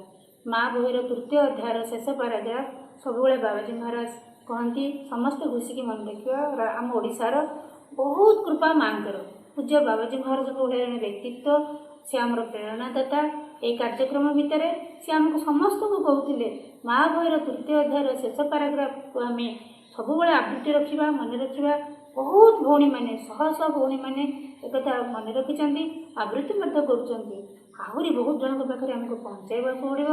ଆମ ପ୍ରତ୍ୟେକ ନିଜ ନିଜ ଘରେ ଏହି ସମୟରେ ଆମେ ପ୍ରତ୍ୟେକ ଗୋଟେ ସମୟ ଘଣ୍ଟାଟିଏ ରଖିବା କି ଅଧଘଣ୍ଟା ରଖିବା। ଆମ ଘରେ କେମିତି ସେ ଆଧ୍ୟାତ୍ମିକ ବାତାବରଣ ଆଣିବା, ଆଧ୍ୟାତ୍ମିକ ଆଲୋଚନା ଆଣିବା, ଆଉ ସେଇ ପାଠଚକ୍ର ଘରେ ଆମର କରିବା। ଆମେ ଏଇନେ ବର୍ତ୍ତମାନ ସମୟରେ ଆମେମାନେ ବାହାରକୁ ଯାଇ କାର୍ଯ୍ୟ କରିବା ଡିଫିକଲ୍ଟ ରହିଛି, କାରଣ ଆମେ ବାହାରକୁ ଯାଇପାରିବାନି ଡିଫିକଲ୍ଟ ସମୟରେ, ଗାଁକୁ ଯାଇପାରିବାନି। ଯଦିଓ এই କରୋନାର ପ୍ରଭାବ ମୁକ୍ତ ଚାଲିଗଲା ପରେ, କରୋନା ଚାଲିଯିବା ପରେ ଆମେମାନେ ପୁଣି ଯାଇ ସେ କାର୍ଯ୍ୟରେ ଲାଗି ପଡ଼ିବା, କିନ୍ତୁ ଆମେ ନିଜ ନିଜ ଘରେ ବର୍ତ୍ତମାନ ସେଇ କାର୍ଯ୍ୟକ୍ରମ କରିବା। ଆମେ ପାଠଚକ୍ରଟି କରିବା। ପାଠଚକ୍ର କଲାବେଳେ ଗୋଟେ ଗୁରୁତ୍ୱପୂର୍ଣ୍ଣ ଜିନିଷ ହେଉଛି ଠିକ୍ ସମୟରେ କରିବା, ଆଉ ଅନୁଭବ କରିବା ମା ହିଁ ଉପସ୍ଥିତ ଅଛନ୍ତି। ଶ୍ରୀ ଅରବିନ୍ଦ, ଭାଇ ଭଉଣୀମାନେ, ଆମେ ଯେଉଁମାନେ ଦୀର୍ଘ ଦିନ ଧରି ଶ୍ରୀ ଅରବିନ୍ଦ ପାଠଚକ୍ର ଭିତରେ ଶ୍ରୀମା ଶ୍ରୀ ଅରବିନ୍ଦଙ୍କୁ ଉପାସନା କରି ଆସୁଛୁ ଏବଂ ସିମ୍ବେଟନଗର ଅନୁକୂଲ୍ୟରେ ଯେଉଁ ଶ୍ରୀ ଅରବିନ୍ଦ ମହିଳା ପାଠଚକ୍ର ସମ୍ମିଳନୀ ବରଗଡ଼ ଜିଲ୍ଲାର ଆୟୋଜନ କରାଯାଉଛି, ଅସଲ କଥା ଆମେ ଯଦି ବୁଝିବା ତାହେଲେ ତା ନାଁ ହେଉଛି ସାଧନା। ଆମର ଯେଉଁ ବିଷୟ ଅଛି ନାରୀ ଓ ଭବିଷ୍ୟତର ମାନବ ସମାଜ, ସେହି ପରିପ୍ରେକ୍ଷୀରେ ଆମେ ଯଦି ଚିନ୍ତା କରିବା ତାହେଲେ ଭବିଷ୍ୟତର ମାନବ ସମାଜ ଯଦି କେବେ ପ୍ରକାଶିତ ହୁଏ, ତାର ମୂଳ ଦାୟିତ୍ୱ ହେଉଛି ନାରୀମାନଙ୍କୁ ହିଁ ନେବାକୁ ହେବ। ମା ସହଜ ଭାବରେ କହୁଛନ୍ତି, in the supramental world only women's will lead. ଅତିମାନସ ଜଗତରେ ନାରୀମାନଙ୍କୁ ହିଁ ଦାୟିତ୍ୱ ନେବାକୁ ପଡ଼ିବ। ବାବାଜୀ ମହାରାଜ ଶ୍ରୀ ଅରବିନ୍ଦ ପାଠଚକ୍ର ଭିତରେ ନାରୀମାନଙ୍କୁ ନେଇକି ଶ୍ରୀ ଅରବିନ୍ଦ ମହିଳା ପାଠଚକ୍ର ସଂଗଠିତ କରିଥିଲେ। ତାର କାରଣ ଏବେ ବି ଭଉଣୀମାନେ ବୁଝିନାହାନ୍ତି ଯେ ସେମାନଙ୍କୁ କ'ଣ କରିବାକୁ ପଡ଼ିବ। ଏଇ ଯେଉଁ ସଂସାର ଆମେ ସମସ୍ତେ ଅଛୁ, ଦୀର୍ଘ ଦିନ ଧରିକି ବାପ ମା ଭାଇ ଭଉଣୀ ପରିବାର ଗଠନ କରୁଛୁ ଏବଂ ସେ ପରିବାରରେ ଶ୍ରୀ ଅରବିନ୍ଦ ପାଠଚକ୍ର ଆରମ୍ଭ କରିଛୁ। ମା ଶ୍ରୀ ଅରବିନ୍ଦଙ୍କ ଫଟୋ ରଖିଛୁ, ଧୂପ ଫୁଲ ଦେଉଛୁ, ଦୁର୍ଗା ସ୍ତୋତ୍ର ମା ବହି ଅନ୍ୟାନ୍ୟ ବନ୍ଦନା ପଢ଼ୁଛୁ, ଧ୍ୟାନ ପ୍ରାର୍ଥନା କରୁଛୁ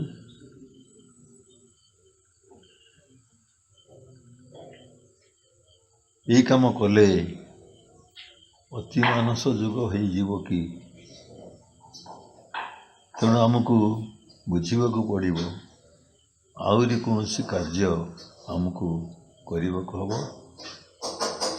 କାରଣ ଶ୍ରୀ ଅରବିନ୍ଦ ପାଠଚକ୍ର ପୂର୍ଣ୍ଣ ଯୋଗ ସାଧନାର ଏକ କେନ୍ଦ୍ର, ଅତି ମାନସ ଶକ୍ତି ଚେତନାର ଏକ ଯଜ୍ଞ ଭୂମି। ଯାହା ହଉ ନା କାହିଁକି ବର୍ତ୍ତମାନ ଯେଉଁ ମନୁଷ୍ୟ ସମାଜ ଅଛି, ଏଇ ମନୁଷ୍ୟ ସମାଜ ଭିତରେ ପଶୁ ସ୍ୱଭାବ ବହୁ ପରିମାଣରେ ଅଛି।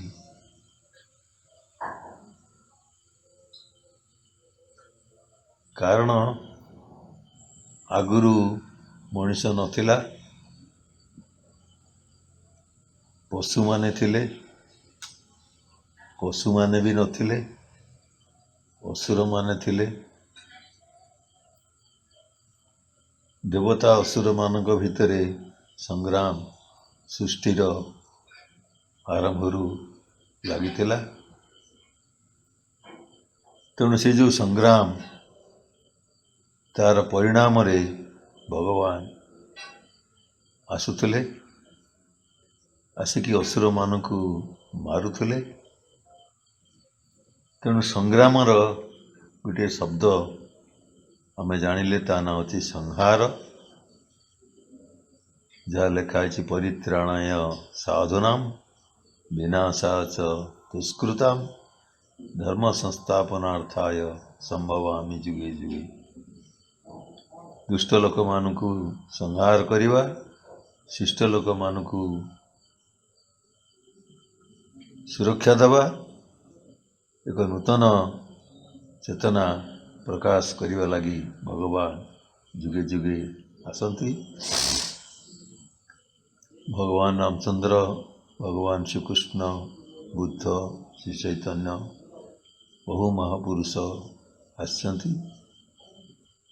କିନ୍ତୁ ମନୁଷ୍ୟ ସମାଜ ଭିତରେ ସେହି ପରିବର୍ତ୍ତନ ଦେଖାଯାଉ ନାହିଁ। ଯେତେବେଳେ ଶ୍ରୀ ଅରବିନ୍ଦ ଭାରତବର୍ଷର ସ୍ୱାଧୀନତା ପରିପ୍ରେକ୍ଷୀରେ ଆଲିପୁର ଜେଲରେ ଥିଲେ, ଭଗବାନଙ୍କ ପାଖରେ ଗୋଟିଏ ପ୍ରାର୍ଥନା କରିଥିଲେ ଯେ ମୋତେ ଜେଲକୁ କାହିଁକି ଆଣିଛ, ମୋର ଦୋଷ କ'ଣ, ଦେଶକୁ ସ୍ୱାଧୀନ କରିବା କ'ଣ ଅପରାଧ? ଏହି ସମୟରେ ଯେଉଁ ଭଗବାନ ତାଙ୍କ ଆଗରେ ଆବିର୍ଭୂତ ହେଲେ, ସେ ହେଲେ ଶ୍ରୀକୃଷ୍ଣ। ଆମ ପରବର୍ତ୍ତୀ ଯୁଗର ସିଏ ହେଉଛନ୍ତି ଅବତାର ମହାପୁରୁଷ। ସେ ସ୍ପଷ୍ଟ ଭାବରେ ନିଜକୁ ଶ୍ରୀ ଅରବିନ୍ଦଙ୍କ ଆଗରେ ପ୍ରକାଶ କଲେ ଏବଂ କହିଲେ, ତମକୁ ଜେଲକୁ ଅଣାଯାଇଛି ବିଚାର ପାଇଁ ନୁହଁ, ସେଇ କାର୍ଯ୍ୟ କରିବା ପାଇଁ। କ'ଣ ପାଇଁ ମନୁଷ୍ୟ ସମାଜର ଚରିତ୍ର ପରିବର୍ତ୍ତନ ହେଉନାହିଁ? କାରଣ ପିଲାଟି ଦିନେ ଭାଇ ଦୁଇ ଜଣ ସାଙ୍ଗ ହୋଇକି ଖେଳୁଥିଲା ବେଳେ, ବଡ଼ ହେଲା ବେଳେ ମାଡ଼ଗୋଳ ଲାଗନ୍ତି। ପିଲାଦିନେ ବାପ ମାଙ୍କ ପାଖରୁ ଜନ୍ମ ହୋଇକି ବଡ଼ ହେଲା ପରେ ବାପ ମାଙ୍କ ପାଖରୁ ଅଲଗା ହେଇଯାଆନ୍ତି। ସ୍ୱାମୀ ସ୍ତ୍ରୀ ନିବିଡ଼ ଭାବରେ ଏକାଠି ହେଉଥିଲା ବେଳେ ପରସ୍ପର ଭିତରେ ଭୟଙ୍କର ଭାବରେ ସଂଗ୍ରାମଗ୍ରସ୍ତ ହୁଅନ୍ତି। ଏଇ ଯେଉଁ ପ୍ରକାରର ହିଂସା, ଏଇ ଯେଉଁ ପ୍ରକାରର ବିଦ୍ୱେଷ, ଯେଉଁ ପ୍ରକାରର ଅସହିଷ୍ଣୁତା, ଯେଉଁ ପ୍ରକାରର ଲୋଭ, ଯେଉଁ ପ୍ରକାରର କ୍ରୋଧ, ଯେଉଁ ପ୍ରକାରର ଅଶାନ୍ତି, ଯେଉଁ ପ୍ରକାରର ସ୍ୱାର୍ଥବୋଧ, ଯେଉଁ ପ୍ରକାରର ତୋର ମୋର ଫିଲିଂ, ୟାରି ଭିତରେ ମନୁଷ୍ୟ ସମାଜ କେତେବେଳେ ହେଲେ ଭଲରେ ରହୁନାହିଁ। ତେଣୁ ଶ୍ରୀ ଅରବିନ୍ଦ ଜେଲରୁ ମୁକ୍ତ ହେଲା ପରେ ସେଇ ଗୋଟିଏ ଜିନିଷରେ ପ୍ରଚେଷ୍ଟା କଲେ ଦୀର୍ଘ 40 ବର୍ଷ ଯେ କ'ଣ କଲେ ମନୁଷ୍ୟ ସମାଜର ଚରିତ୍ର ପରିବର୍ତ୍ତନ ହେବ। ତାପରେ ଆବିଷ୍କାର କଲେ ପରାର୍ଦ୍ଧର ଅତିମାନସ ଶକ୍ତି। ତାଙ୍କ ଶରୀର 1909 ମସିହାରେ ଯାହା ଥିଲା 1926 ବେଳକୁ ତାହା ପରିବର୍ତ୍ତିତ ହେଇକି ନୂଆ ପ୍ରକାରର ହେଲା। 1926ରୁ 1935 ଭିତରେ ତାଙ୍କ ଶରୀର ସୁବର୍ଣ୍ଣ ବର୍ଣ୍ଣ ଧାରଣ କଲା। ତାଙ୍କୁ ଯେତେବେଳେ ପଚରା ଯାଇଥିଲା ଯେ ଆପଣଙ୍କ ଶରୀର ଏପରି କେମିତି ହେଲା, ସିଏ ସ୍ପଷ୍ଟ କହିଥିଲେ ଯେ ଅତିମାନସ ସହିତ ସଂଯୋଗ ସ୍ଥାପନ କରିବା ଫଳରେ ଏ ଶରୀର ରୂପ ପରିବର୍ତ୍ତନ ରୂପାନ୍ତର ହେଲା। ଦୁଇଟା ବାକ୍ୟ ମୁଁ କହିବି, ସେ ଦୁଇଟା ବାକ୍ୟ ସବୁଦିନେ ମନରେ ରଖିବା। ସେ ବାକ୍ୟ ମୁଁ ସବୁବେଳେ କହେ। ଅତିମାନସ ବୋଲି ଆମେ ଜାଣିଲେ, ଅତିମାନସ ହେଲା ଚତୁର୍ଥ ଭୂମି। ଶରୀର ପ୍ରାଣ ମନ ପରେ, ସତ ରଜ ତମ ଅହଙ୍କାର ପରେ ଚତୁର୍ଥ ଭୂମି ହେଉଛି ଅତିମାନସ। ଅତିମାନସ ହେଉଛି ପରାର୍ଦ୍ଧ। ଅତିମାନସ ଊର୍ଦ୍ଧ୍ୱକୁ ଯେଉଁ ଚେତନାର ସ୍ତର ରହିଛି ତା ହେଉଛି ସଚିତ୍ ଆନନ୍ଦ। ସଚିତ୍ ଆନନ୍ଦ ଅତିମାନସ ହେଉଛି ପରାର୍ଦ୍ଧ। ସଚିତ୍ ଆନନ୍ଦ ଅତିମାନସର ସୃଷ୍ଟି ହେଇନାହିଁ।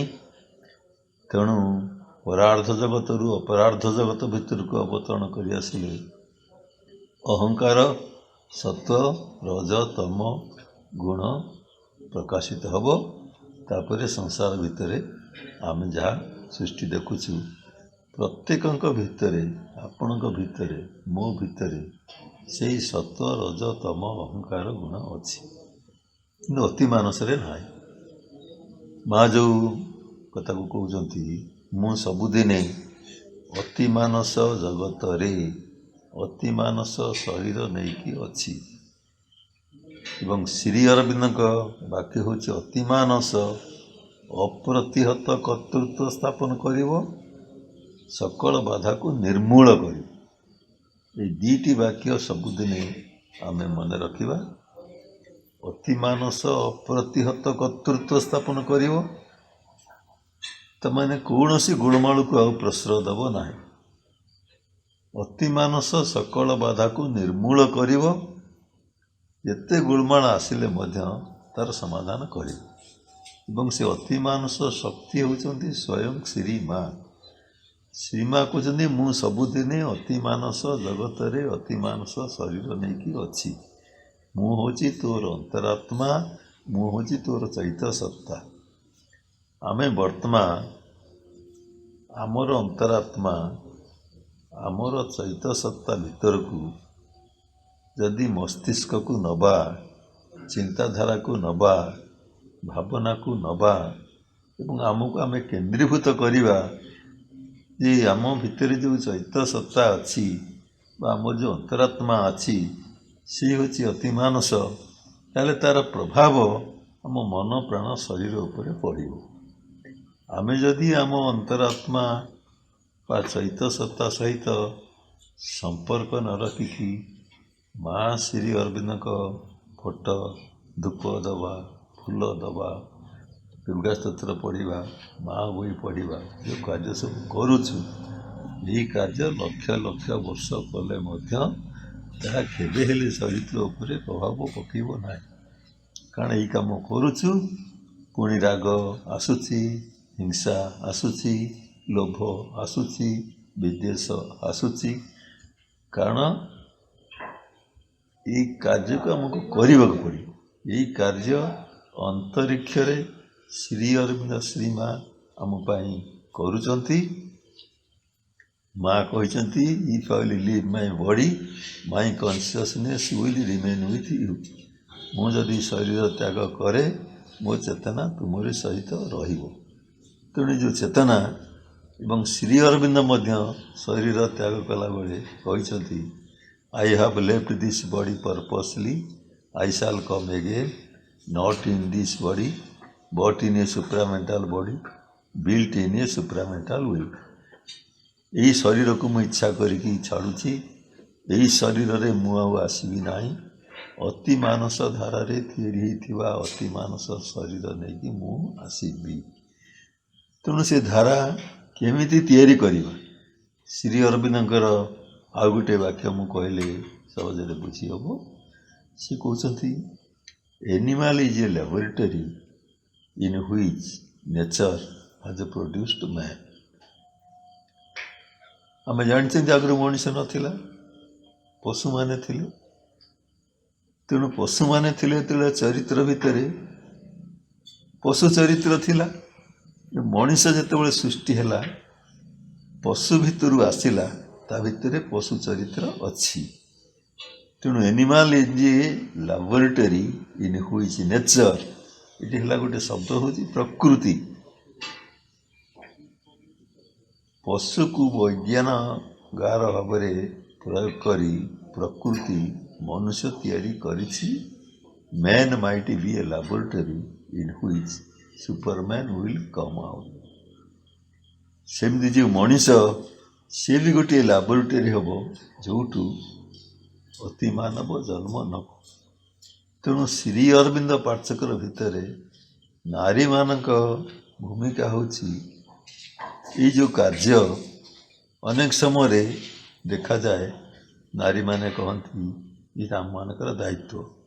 ପୁରୁଷମାନଙ୍କୁ ଅବହେଳା କରନ୍ତି, ପୁରୁଷମାନଙ୍କୁ ଅଯତ୍ନ କରନ୍ତି, ପୁରୁଷମାନଙ୍କୁ ବେଖାତିର କରନ୍ତି, ପୁରୁଷମାନଙ୍କୁ ଅବଜ୍ଞା କରନ୍ତି। କିନ୍ତୁ ସଂଗତି, ସମନ୍ୱୟ, ଭାତୃତ୍ୱ, ପ୍ରେମ, ବନ୍ଧୁତ୍ୱ, ନାନା ଶବ୍ଦ ଶ୍ରୀ ଅରବିନ୍ଦଙ୍କ ଯୋଗରେ ଆମେ ପ୍ରୟୋଗ କରନ୍ତୁ।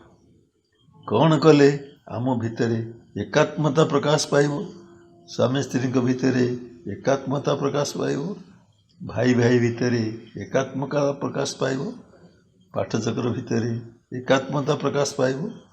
ଶ୍ରୀ ଅରବିନ୍ଦ ପୂର୍ଣ୍ଣାଙ୍ଗ ଶିକ୍ଷା କେନ୍ଦ୍ରରେ ଯେଉଁମାନେ ଅଛୁ, ସମସ୍ତଙ୍କ ଭିତରେ ଏକାତ୍ମତା ପ୍ରକାଶ ପାଇବ।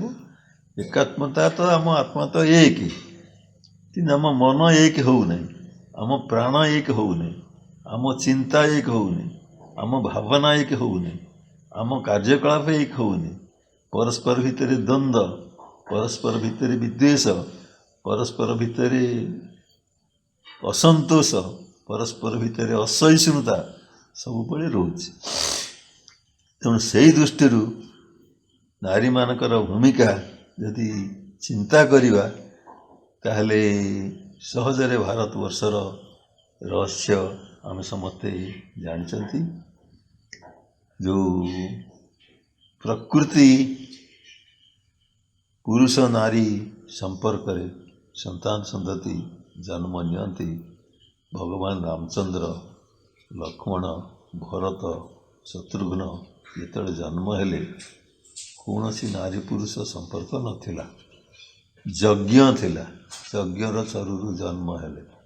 ତେଣୁ ଭାରତବର୍ଷରେ ଯୌଗିକ ପ୍ରଥାରେ ରହସ୍ୟ ସବୁ ରହିଛି। କୁନ୍ତୀ ଯେତେବେଳେ ଯୁଧିଷ୍ଠିର, ଭୀମ, ଅର୍ଜୁନ, ନକୁଳ, ସହଦେବଙ୍କୁ ଜନ୍ମ ଦେଲେ, ସେତେବେଳେ ଦୁର୍ବାସାଙ୍କ ପାଖରୁ ଶିକ୍ଷା କରିଥିବା ମନ୍ତ୍ର ବଳରେ ଜନ୍ମ ଦେଲେ। ତେଣୁ ଭାରତବର୍ଷରେ ପ୍ରକ୍ରିୟା ଥିଲା। ମୁଁ ଯେ କଥା କହୁଛି ଭାଇ ଭଉଣୀମାନେ, ମୋତେ ଯିଏ ଜନ୍ମ ଦେଇଛି ସିଏ ହେଉଛି ମୋ ବୋଉ, ଏବଂ ସିଏ ମୋତେ ଗୋଟିଏ ଗାଳି ଦିଏ ଯେ ତୋ ପାଇଁ କେତେ ଠାକୁରଙ୍କୁ ଡାକିଥିଲି ରେ, ତୁ ମୋତେ କ'ଣ କଲୁ? ମୁଁ ତାକୁ ଭଲରେ କହେ, ତୁ କାହିଁ ଡାକୁଥିଲୁ? ସେ ଠାକୁର ସବୁ ଆସିକି ଭିଡ଼ କଲେ। ତାମାନେ ଭଲ ପୁଅଟିଏ କେମିତି ହେବ, ଭଲ ଝିଅଟିଏ କେମିତି ହେବ?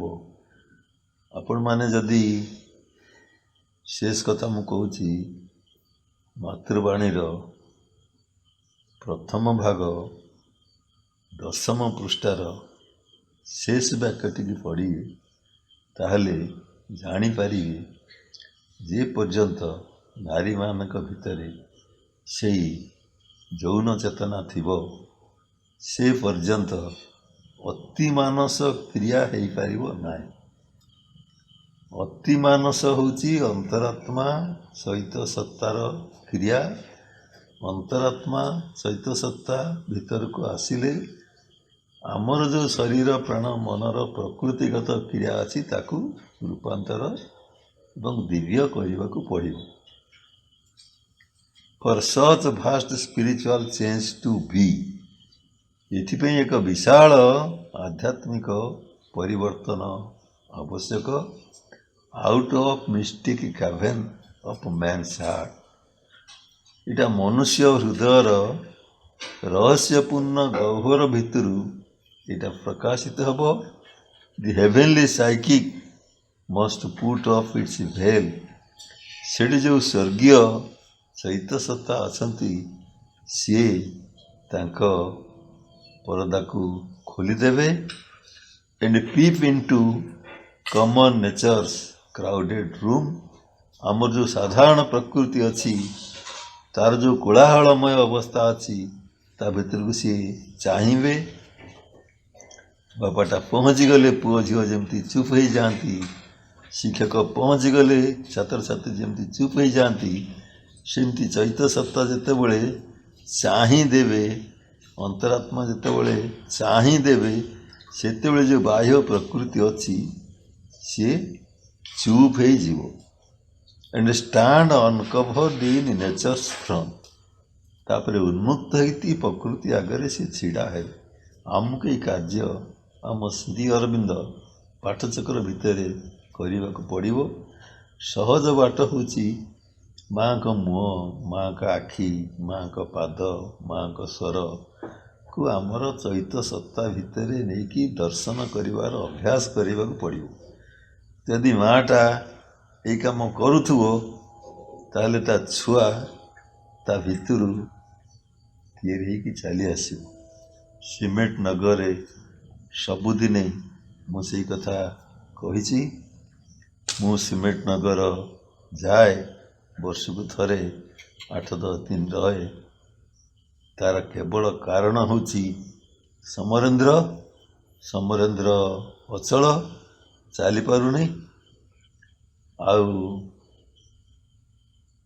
ଜାଗିଆପଡ଼ା ବୋଲି ଗୋଟେ ଗାଁ ଅଛି, ସେଠି ଗୋଟେ ପିଲା ଅଛି ସୁଚିତ୍ର, ସିଏ ବି 10-20 ବର୍ଷ ହେଲା ତା ଗୋଡ଼ ହାତ ଚାଲୁନାହିଁ। ତେଣୁ ତା ମା ଥରେ ମୋ ପାଖରେ କାନ୍ଦିକି କହିଲା, ମା ସମସ୍ତଙ୍କ କଥା ବୁଝୁଛନ୍ତି, ମୋ ପୁଅଟା କଥା କାହିଁକି ବୁଝୁନାହାନ୍ତି? ମୁଁ କହିଲି ବରଗଡ଼ ଜିଲ୍ଲାଟାକୁ କଣ୍ଟ୍ରୋଲ କରିବା ପାଇଁ ତ ପୁଅକୁ ସେମିତି ବୁଝୁନାହାନ୍ତି। ତ ଗେଲରେ କହିଲି। ତେଣୁ ସମରେନ୍ଦ୍ରକୁ ପଚାରିଲି ଯେ ସମରେନ୍ଦ୍ର ତୋ ମା କ'ଣ ଏମିତି କହୁଥିଲା କି? ସେ କହିଲା ଶୁଣ, ଅନେକ ଛୁଆ ଅଛନ୍ତି ବାପା ମାଆଙ୍କୁ ମାନନ୍ତିନି। ତେଣୁ ସମରେନ୍ଦ୍ର ଯେତେବେଳେ କଲେଜରେ ପଢ଼ୁଥିଲା ସେତିକିବେଳେ ଆରାମରେ ବୁଲେ। ଆଉ ମୋତେ ବି ବରଗଡ଼ ଜିଲ୍ଲାର ବହୁ ଅଞ୍ଚଳକୁ ମୋଟର ସାଇକେଲରେ ସ୍କୁଟିରେ ନେଇକି ଯାଏ। ମୁଁ ଯାଇକି ପହଞ୍ଚିଲି। ତାପରେ ହାଇସ୍କୁଲର ଟିଚର ରହିଲା, ତାପରେ ତାର ଦଳେ ପିଲା ଟ୍ୟୁସନ୍ କଲା। ଏ ହେଉଛି ଏକ ଜୀବନଯାତ୍ରା। ଏମିତି ଏକ ଜୀବନଯାତ୍ରାକୁ ଯେଉଁମାନେ ଭଗବତ ଅଭିପ୍ରେତ, ଯେଉଁମାନେ ଭଗବତ ନିର୍ବାଚିତ, ସେମାନେ ଜାଣନ୍ତି, ଅନୁଭବ କରନ୍ତି। ସେଇ ସମୟ ଆସିଲା। ସମରେନ୍ଦ୍ର ଦିନେ କଲେଜରୁ ଆସିକି ଶୋଇଛି, ତା ମୁଣ୍ଡ ବିନ୍ଧିଲା, ଭୟଙ୍କର ଭାବରେ ମୁଣ୍ଡ ବିନ୍ଧିଲା। ଭୟଙ୍କର ଭାବରେ ମୁଣ୍ଡ ଯେତେବେଳେ ବିନ୍ଧିଲା, ସିଏ ବି ଭୟଙ୍କର ଭାବରେ ରାଗିଲା। ଭୟଙ୍କର ଭାବରେ ରାଗୁ ରାଗୁ ତା ମୁଣ୍ଡକୁ ଆସିଲା ବିଚିତ୍ର ପ୍ରକାରର, ଯେଉଁ ଠାକୁର ମୋ ମୁଣ୍ଡ ବିନ୍ଧା ବନ୍ଦ କରିଦେବ ମୁଁ ସେଇ ଠାକୁରକୁ ପୂଜା କରିବି। ଯାଇକି ଆଖଣ୍ଡଳମଣି ପାଖରେ ଛିଡ଼ା ହେଲା, କୃଷ୍ଣଙ୍କ ପାଖରେ ଛିଡ଼ା ହେଲା, ରାମଙ୍କ ପାଖରେ ଛିଡ଼ା ହେଲା, ସମଲେଶ୍ୱରୀ ଆଗରେ ଛିଡ଼ା ହେଲା, ସଭା ଶେଷରେ ମା ଆଶ୍ରୟଙ୍କ ଫଟୋ ପାଖରେ ଛିଡ଼ା ହେଲା। ଯେମିତି ମୁଣ୍ଡ ବିନ୍ଧାଟା ବନ୍ଦ ହେଇଗଲା, ମେଜିକ ଭଳିଆ ବନ୍ଦ ହେଇଗଲା। ତା ମୁଣ୍ଡକୁ ଆସିଲା ଇଏ କ'ଣ ଠାକୁର, ଇଏ କ'ଣ ଭଗବାନ। ତାପରେ ଶୋଇଲା, ଶୋଇକି ଦେଖିଲା ଆଉ ମୁଣ୍ଡ ବିନ୍ଧୁନି। ପୁଣି ଉଠିଲା, ପୁଣି ଉଠିକି ଛିଡ଼ା ହେଲା, ଦେଖିଲା ମୁଣ୍ଡ ବିନ୍ଧୁନି, ତେଣୁ ସାଇକେଲ ଧଇଲା, ଯାଇକି ଶ୍ରୀ ଅରବିନ୍ଦ ପାଠ୍ୟଗୃହରେ ପହଞ୍ଚିଲା। ଶ୍ରୀ ଅରବିନ୍ଦ ପାଠ୍ୟଗୃହରେ ପହଞ୍ଚିକି ଶ୍ରୀ ଅରବିନ୍ଦ ଶ୍ରୀ ମାଙ୍କ କଥା ବୁଝିଲା। ତା ପରଦିନ ତା ସବୁ ଟ୍ୟୁସନ୍ ଛୁଆଙ୍କୁ ନେଇକି ଶ୍ରୀ ଅରବିନ୍ଦ ପାଠ୍ୟଗୃହରେ ପହଞ୍ଚିଲା। ତେଣୁ ମା ଶ୍ରୀ ଅରବିନ୍ଦ ଆମେ ସମସ୍ତେ ପଢ଼ିଛୁ, who has chosen the infinite has been chosen by the infinite. ଯେଉଁମାନେ ଅତିମାନସକୁ ବାଛିଛନ୍ତି ସେମାନେ ଅତିମାନସ ଦ୍ୱାରା ବଛା ଯାଇଛନ୍ତି। ତେଣୁ ଆମେ ଯଦି ଆମ ବିଶ୍ୱାସକୁ ନେବା, ଆମେ ଅତିମାନସ ଦ୍ୱାରା ନିର୍ବାଚିତ ହେଇଛନ୍ତି। ତେଣୁ ମନ ପ୍ରାଣ ଶରୀରର ଯେଉଁ କ୍ରିୟା, ଯେଉଁ ସଂସାର ଭିତରେ ଆମେ ପଶିଛନ୍ତି, ତାକୁ ଛାଡ଼ିକି ଅତିମାନସ ଉପରେ ଯଦି ଏକାଗ୍ର ହେବା ଏବଂ ପ୍ରକୃତ ନାରୀମାନେ ଯଦି ଏକାଗ୍ର ହେବେ ଏଇ ବାଟରେ, ତାହେଲେ ଦୟା, କ୍ଷମା, ଉଦାରତା, ମହାନତା, ନିଃସ୍ୱାର୍ଥପରତା, ସରଳତା, ସ୍ୱଚ୍ଛତା, ନୀରବତା, ଏଇସବୁ ମହାନ ଗୁଣକୁ ନିଜ ଭିତରେ ଅର୍ଜନ କରିବେ। ତାହେଲେ ଯେଉଁ କଥାକୁ ପୁଣି ଥରେ ମୁଁ ରିପିଟ୍ କରୁଛି, man might be a laboratory from which superman will come out. ଆମେ ପଢ଼ୁଛୁ ବାରମ୍ବାର, man may die, God be born. Man being human must grow even as ଗଡ୍।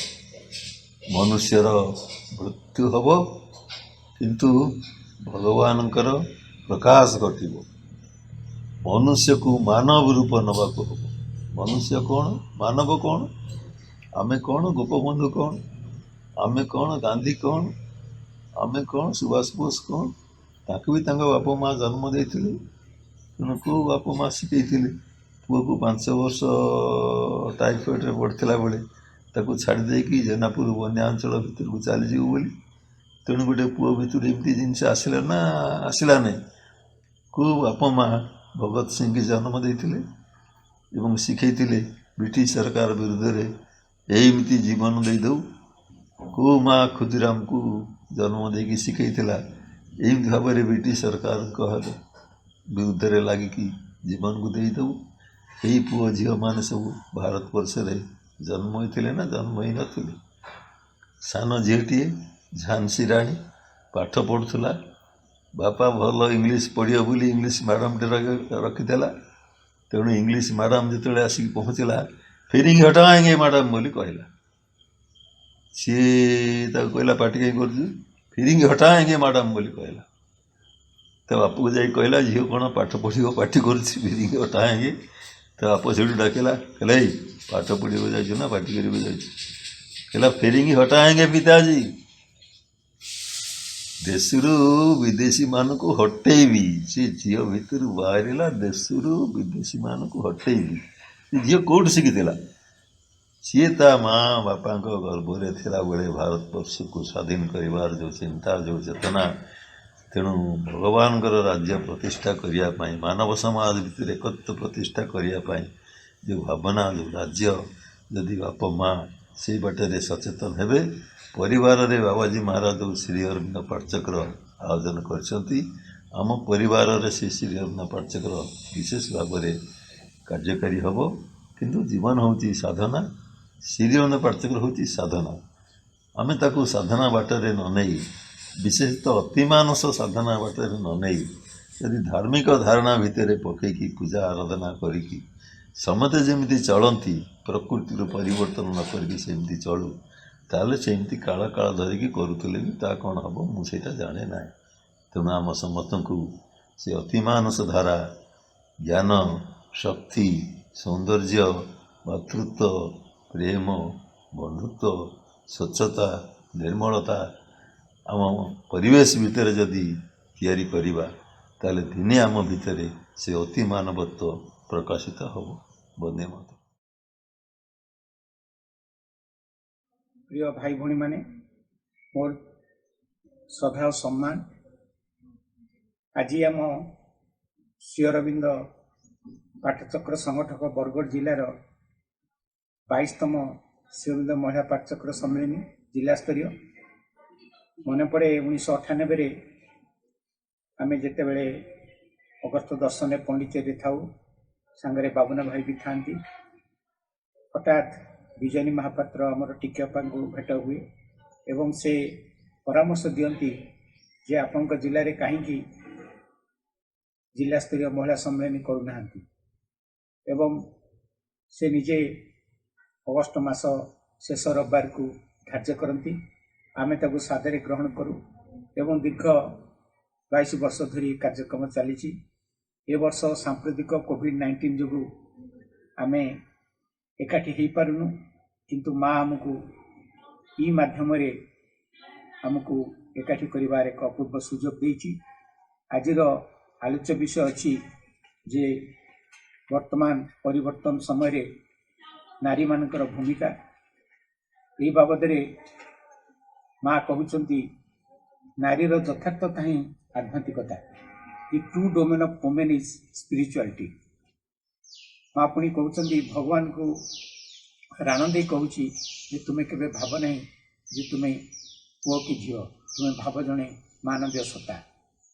भाई भौणी माने गोटे पक्षीर दुईटी डेना जदि गोटे डेना तार भांगी जाए ताहले से उड़ी पारेनि ठीक से परी ये समाजोपक दुनिया रे आध्यात्मिक विकास रे नारी पुरुषर यथार्थ भूमिका अच्छी।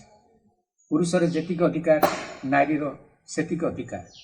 बाबूजी महाराज कहती प्रत्येक व्यक्ति जहाँ चाहती ताई यथार्थ जीवन लक्ष्य से लक्ष्य प्राप्तिर समय आसी समस्ते चाहती मृत्यु रोग बार्धक दुख कष्ट मुक्ति यह प्राप्त हुए श्रीअरविंद जोगरे महिला मान कार्य अत्यंत गुरुत्वपूर्ण। नूतन सृष्टि को सामने भूमिष्ठ करेंगे। महिला मान हृदय सरल और ग्रहणशील से श्रीअरविंद जोग को सहज ग्रहण करेंगे। नारी माने परिवार केन्द्रबिंदु मनीष मान मध्यरु नारी प्रथमे ये बृहत्तर सहमति को परिपुष्ट उपलब्धि करें से माँ मातृवाणी रे प्रकाश करती जे साधारण जीवन में नारी माने सबु प्रकार विचारधारा रखिपारे यह आदौ एक महत्वपूर्ण कथा नहीं।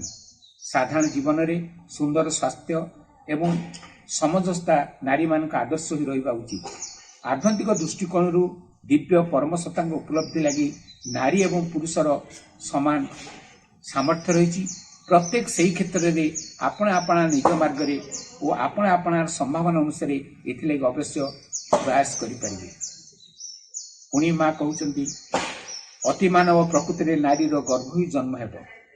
यह बृहत सत्यटी को कदापि खंडन कर मात्र यह सत्यटी को नहीं केवल गर्व अनुभव कले ता कदापि यथेष्ट नहीं।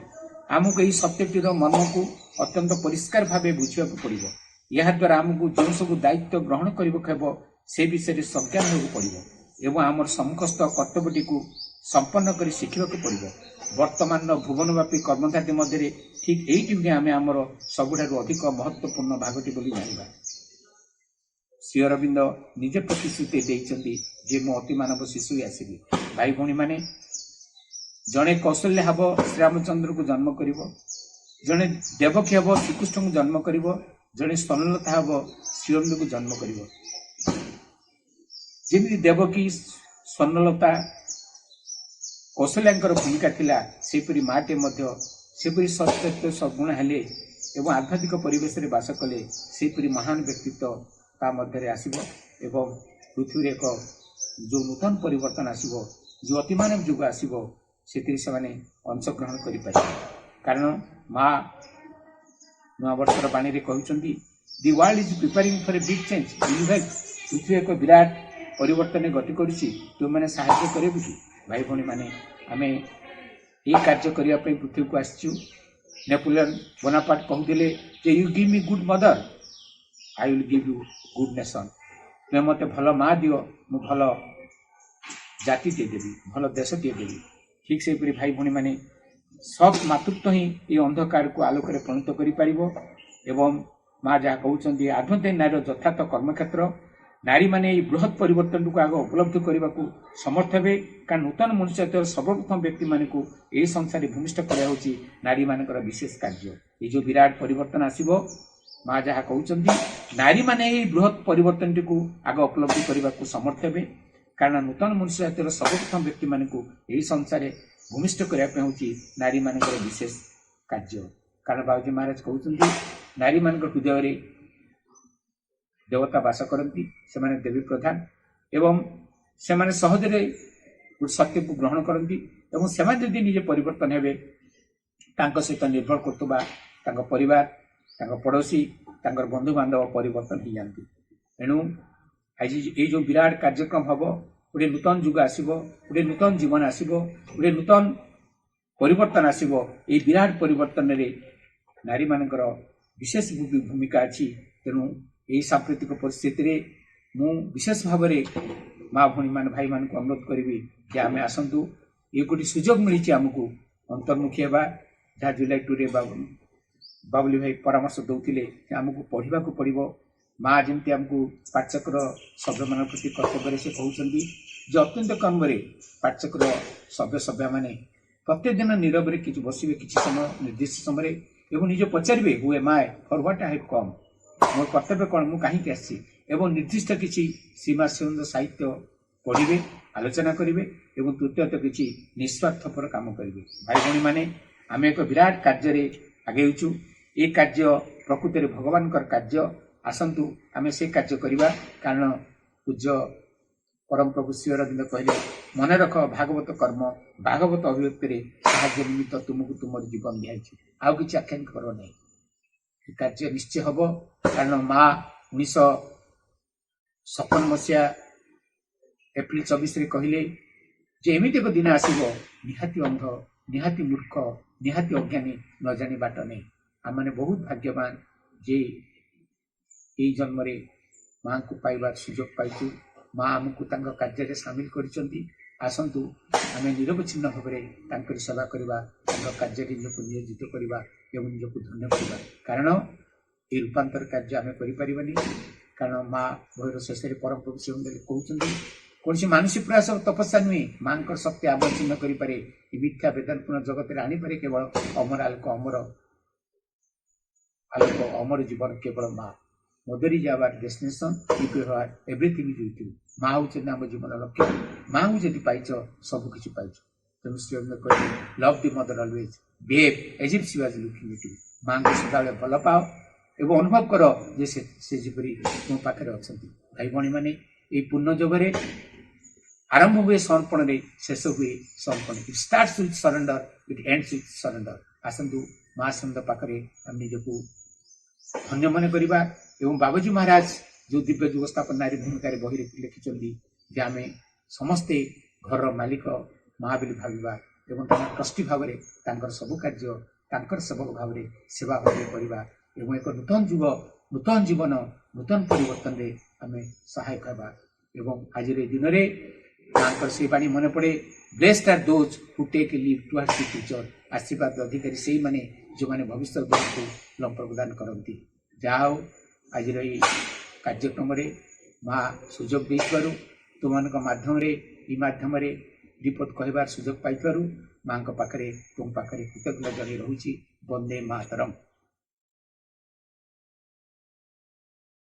आदरणीय भौणी मैंने एवं श्रद्धेय भाई मैंने जिला स्तरीय श्री अरविंद महिला पाठचक्र 22तम वार्षिक उत्सव एवं मोर दायित्व हूँ उपसंहार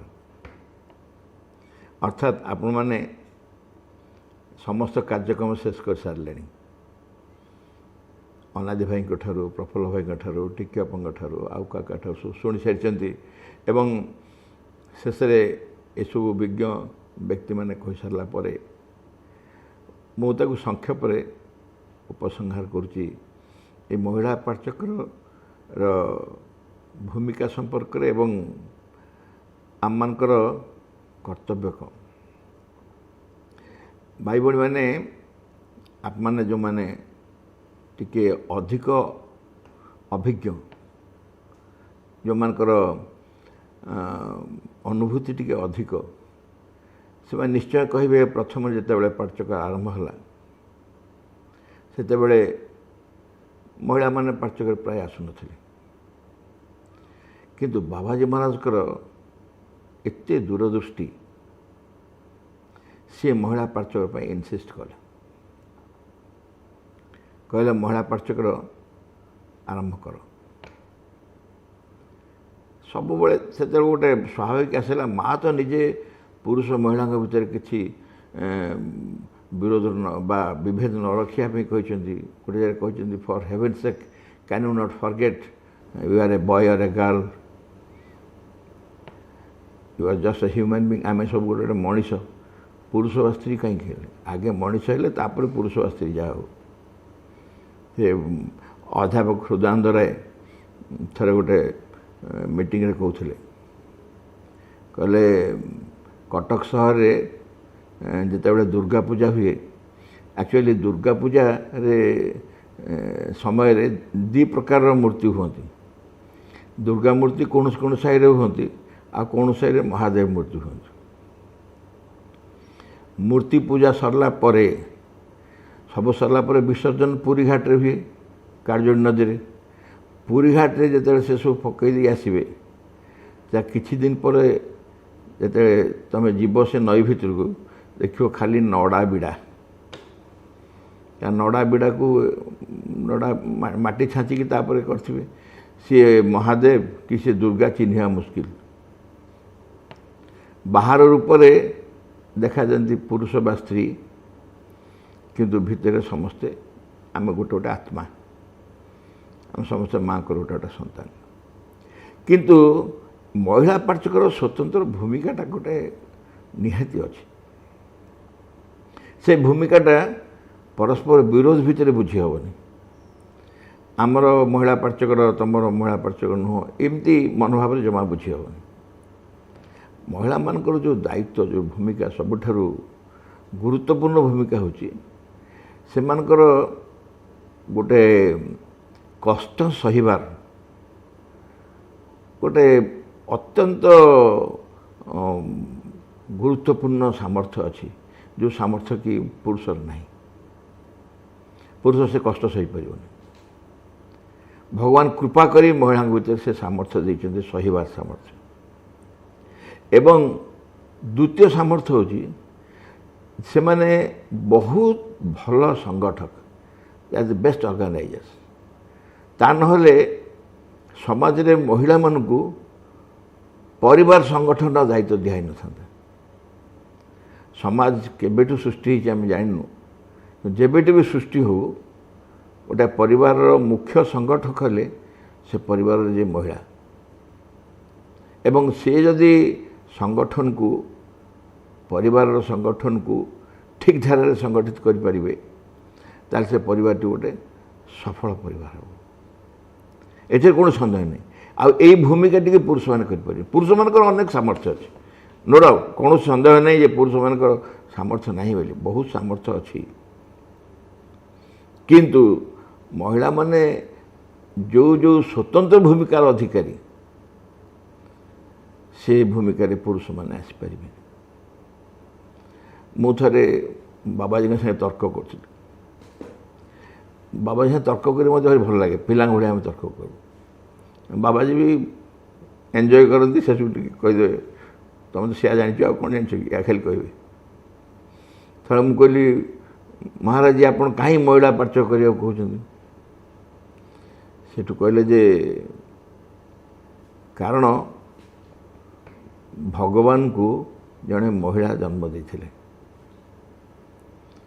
भगवान पृथ्वी जे थर आसुँच श्रीरामचंद्र ही आसतु श्रीकृष्ण ही आसतु जे भी किंतु महिला माने ही आनी संसार मोर टे दुष्ट बुद्धि मुझे रावण को कौन आनी ना महिला मैंने जिते असुर मान को भी आनी ना कि महिला मैंने आउ तार स्वतंत्र कौन है सीट कह तुम तो खाली तर्क कर शिखिच आ कौन शिखिच कि कहले देख 1000 रावण आसिले भी गोटे श्रीरामचंद्र आसवा यथेष्ट 1000 रावण को शेष करदे अर्थात समाज को जे दिग्दर्शन दब समाज को अग्रगति करे नब एक नूतन जुग दिगरे समाज को जी परिचालित करि परिबो सेही भली विशिष्ट विशिष्ट व्यक्ति मानक महिला माने ही संसार को आनती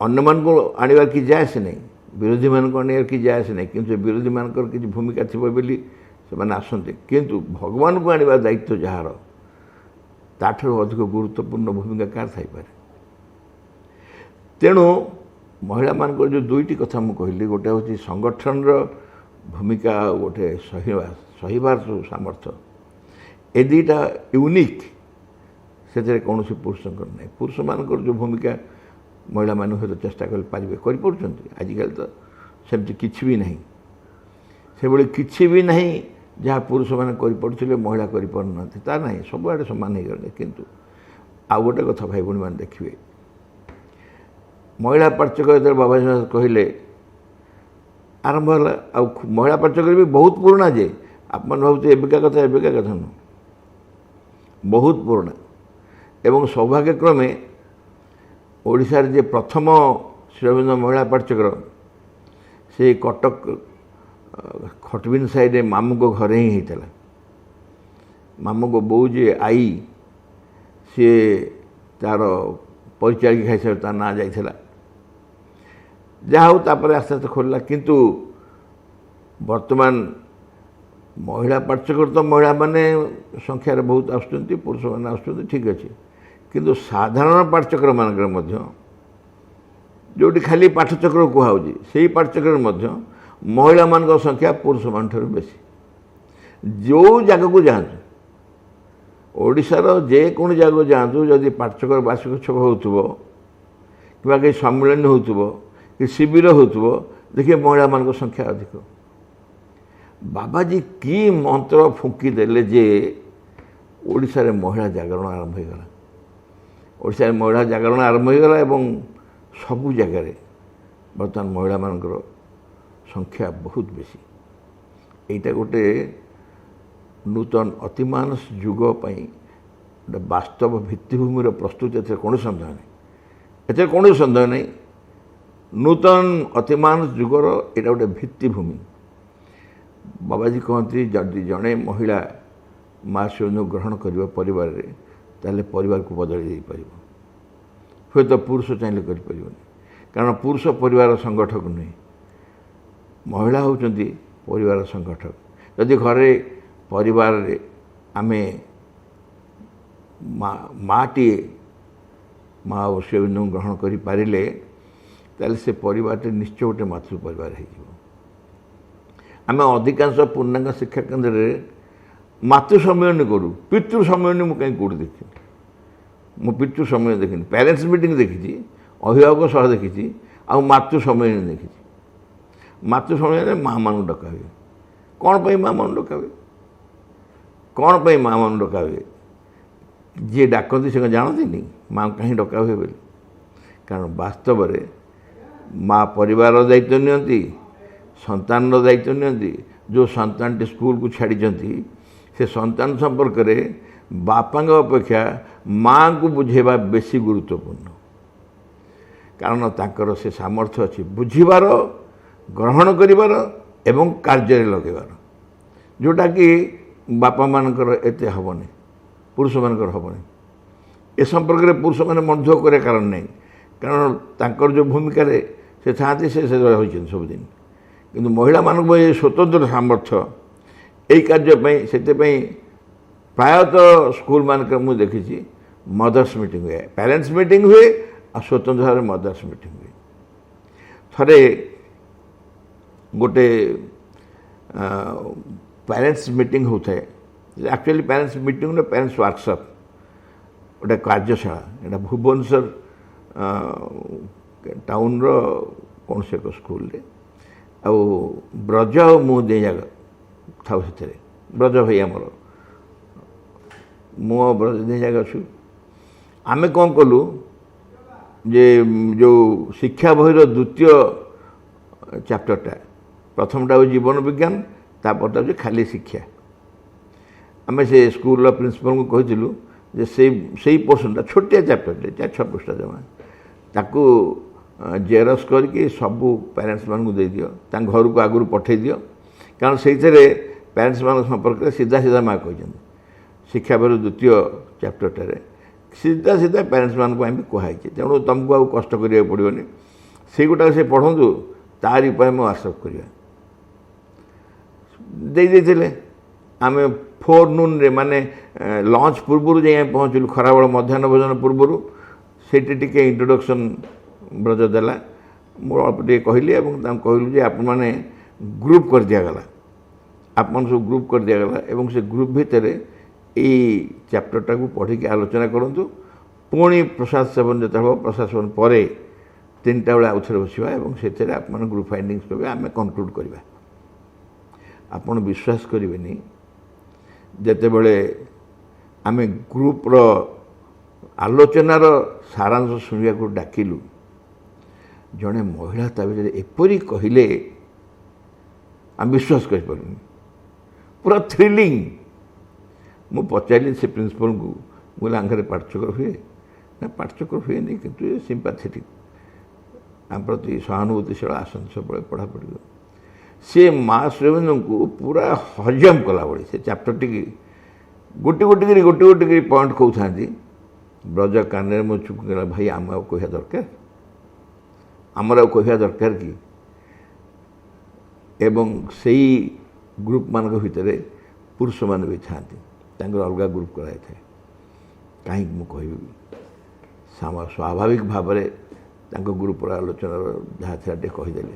କିନ୍ତୁ ଏ ଯେଉଁ ଅପା ଜଣକ କହିଲେ, ଏତେ ସୁନ୍ଦର ଚମତ୍କାର ଭାବେ କାହାକୁ ଆକ୍ଷେପ କରି କହୁନଥାନ୍ତି।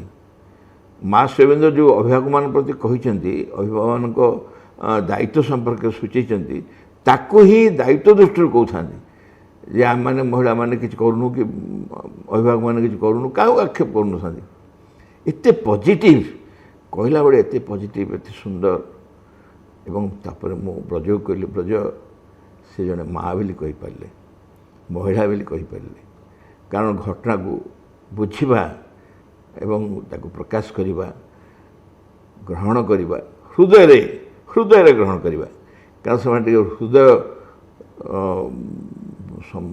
ମହିଳାମାନଙ୍କର ସେମାନେ ହୃଦୟ ବିଶିଷ୍ଟ ଜୀବ ସବୁ ସେଗୁଡ଼ିକ, ତାଙ୍କର ହୃଦୟଟି ବହୁତ ବ୍ୟାପକ। ତେଣୁ ସିଏ ଯେତେବେଳେ ଭଦ୍ର ମହିଳା ଅପା ଜଣକ କହିଲେ, ସେତିକିବେଳେ ମୋ ଭିତରେ ଖାଲି ଗୋଟେ ହ୍ୟାମର ହେଉଥାଏ, ଗୋଟେ କିଏ ହାତୁଡ଼ିରେ ମୋ ଭିତରେ, ମୁଣ୍ଡ ଭିତରେ ବାଡ଼ଉଥାଏ। ଦେଖିଲୁ ତ ମହିଳାମାନଙ୍କ ଭୂମିକା କ'ଣ? ଅତୀତରେ ତର୍କ କରୁଥିଲୁ ନା ମହିଳା ପାଠଚକ୍ରର ଆବଶ୍ୟକତା କ'ଣ? ଦେଖ ମହିଳାମାନେ କ'ଣ କରିନପାରିବେ। ଇନଫ୍ୟାକ୍ଟ ଓଡ଼ିଶାରେ ଯେତେ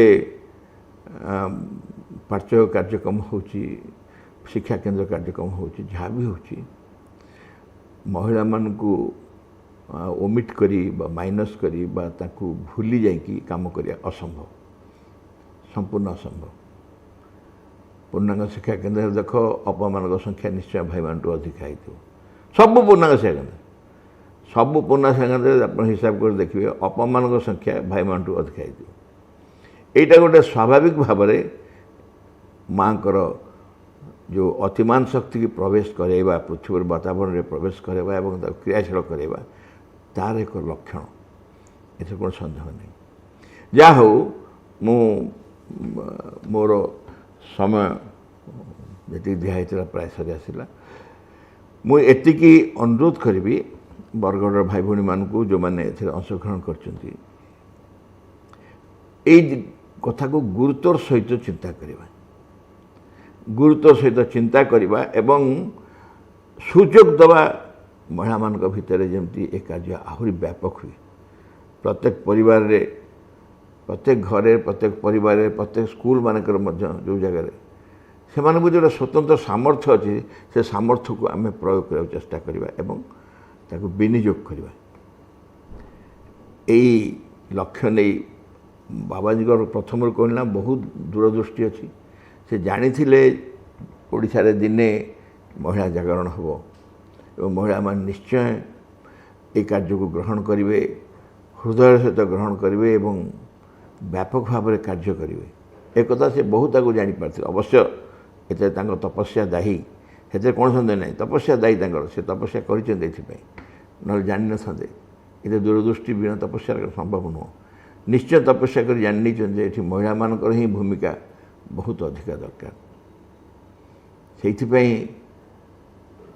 ତାଙ୍କର ଯେଉଁ ଶ୍ରୀ ଅରବିନ୍ଦ ମହିଳା ପାଠଚକ୍ର ଆରମ୍ଭ କରିବା ପାଇଁ ଏତେ ଗୁରୁତ୍ୱ ସହିତ ସେ କହିଲେ ସେତେବେଳେ ତା'ର ଆବଶ୍ୟକ ବହୁତ ପରେ ଅନୁଭବ ହେଲା ଏବଂ ବର୍ତ୍ତମାନ ତ କମ୍ପ୍ଲିଟ୍ ସମ୍ପୂର୍ଣ୍ଣ ଭାବରେ ଅନୁଭବ କରିହେଉଛି ଯେ ଏ କାର୍ଯ୍ୟ ପଛରେ ମହିଳାମାନଙ୍କର ଭୂମିକା ହିଁ ମୁଖ୍ୟ।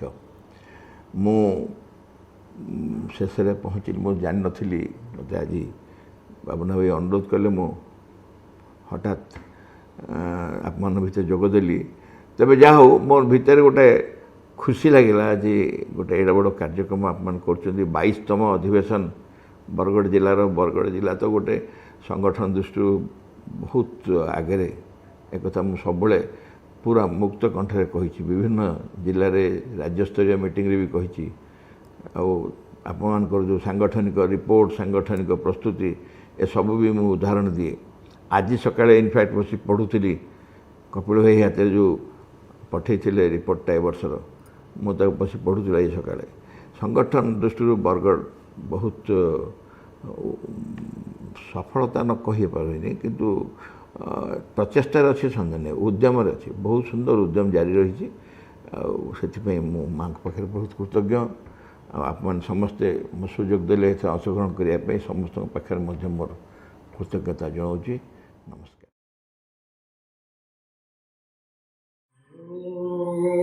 आनन्दमये चैतन्यमये सत्यमये परमे। उपस्थित समस्त मातृप्रेमी सन्तान बड़ आनंदर कथा। प्रतिवर्ष पढ़ी चलित वर्ष अगस्ट मास शेष रविवार दिन आमर महिला महिला माने भविष्यतर नूतन जाति नूतन जगत सृष्टि करने महिला मानकर भूमिका उपरे आमे सभा कार्यक्रम कर आसुअछु। किंतु दुखर कथा चलित वर्ष कोविड लगी ये कार्यक्रम आम कर वंचित होइछु। ये कार्यक्रम प्रतिवर्ष आमर राज्य संगठक अनामिचरण स्वाई आमको नाना बाधा विघ्न सत्वे आम सारे मिलित हो कार्यक्रम माँ निकट में पहुँचाऊे। पाखे सर्वप्रथमे कृतज्ञता ज्ञापन करी ना यही कार्यक्रम से जदि उपस्थित नहांती अंतरात्मा हृदय आम बरगड़ जिला शांत भाव उन्मिलित रही मोर हृदय भरा कृतज्ञता ज्ञापन करुँच। ये कार्यक्रम को माँ श्री अरविंद सर्वप्रथम कृतज्ञता ज्ञापन करवा जद्वारा ये कार्यक्रम माँ आमको सुजोग देती, प्रभु आमको सुजोग देती। आम टिकिबा जे राज्य संगठिका से आमको ये अगस्ट मास शेष रविवार स्वतंत्रता देते। तेणु से टिकिबा कृतज्ञता ज्ञापन करी और माँ श्री अरविंद पाखे आहरी मुझे हृदय भरा कृतज्ञता ज्ञापन कर। आमर यही जिलार जो संगठक भाई माने जो अपा भाई माने ये कार्यक्रम कर कार्यक्रम निरविच्छिन्न भाव प्रत्येक मुहूर्त प्रत्येक समय ये कार्यक्रम कर कार्य को आगे नौकरी से जिला संगठक जिला कर्मकर्ता पंचायत कर्मकर्ता ब्लॉक कर्मकर्ता जिते सब सहयोग कर समस्ते ये कार्यक्रम मोर बुझेबार कृतज्ञता ज्ञापन करुँची। आमर ये नारी मानी आम प्रथम कर्तव्य है आम किपरि माँ निकटतर हवा से आम निजको सचेतन हवा एवं निजको प्रस्तुत करवा एवं प्रत्येक मुहूर्त माँ श्री अरविंद किसी पुस्तक ध्यान करवा किसी अध्ययन करवा किसी निस्वार्थपर कार्य करवा आमर पाठचक्र नियमित रूपे रहा जद्वारा आमर अंतरात्मा सत्यसत्ता सम्मुख भागक आसो और से आमको दिग्दर्शन देवे। शेष मोर गोटे अनुरोध आम समस्ते माँ को निरंतर आमर कर्ममय जीवन में धरी रखापी नाम जप एकमात्र ପଥ ନାମ ଜପ ଆମେ ପ୍ରତ୍ୟେକ ମୁହୂର୍ତ୍ତରେ ପ୍ରତ୍ୟେକ ସମୟରେ କର୍ମରେ ଖାଇବାରେ ବସିବାରେ ଶୋଇବାରେ ପ୍ରତ୍ୟେକ ମୁହୂର୍ତ୍ତରେ ଏଇ ନାମ ଜପ ନାମ ଜପ ହେଉଛି ମନ୍ଦାକିନୀ ସଦୃଶ ସମୃଦ୍ଧ ସଦୃଶ ସେଇ ମାଆଙ୍କୁ ଡାକିବା ଜଣେ ମା ନିଜେ ଉପସ୍ଥିତ ହୋଇ ଏ କାର୍ଯ୍ୟକ୍ରମ ପରିଚାଳିତ କରିବେ। ତେଣୁ ଆମର ଆଶପୃହା ଆମର ନିରନ୍ତର ଆଶପୃହା ହେଉଛି ନାମ ଜପ ସହ ସମର୍ପଣ କରି ଏ କାର୍ଯ୍ୟକ୍ରମକୁ ଆହୁରି ନିରନ୍ତର ନେବା।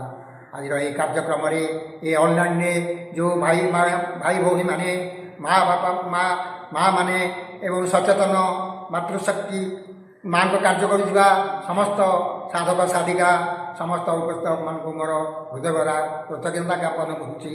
ସେମାନଙ୍କ ଯୋଗୁଁ ଆଜି ଏହି ଅନଲାଇନ୍ କାର୍ଯ୍ୟକ୍ରମ ଆଜି ଆମେ ଆନନ୍ଦ ପାଉଛେ। ଏ ଅନଲାଇନ୍ରେ ଉପସ୍ଥିତ ହୋଇ ଆମେ ପରସ୍ପରକୁ ଦେଖିପାରୁଛେ, ବୁଝିପାରୁଛେ, ଶୁଣିପାରୁଛେ, ଶ୍ରବଣ କରିପାରୁଛେ। ମା' ଆମକୁ ଏ ସୁଯୋଗ ଦେଇଛନ୍ତି। ମା' ଆମକୁ ଗୋଟିଏ ନୂଆ ଯୁଗ ପାଇଁ ନୂଆ ପଥ ତିଆରି କରିଛନ୍ତି।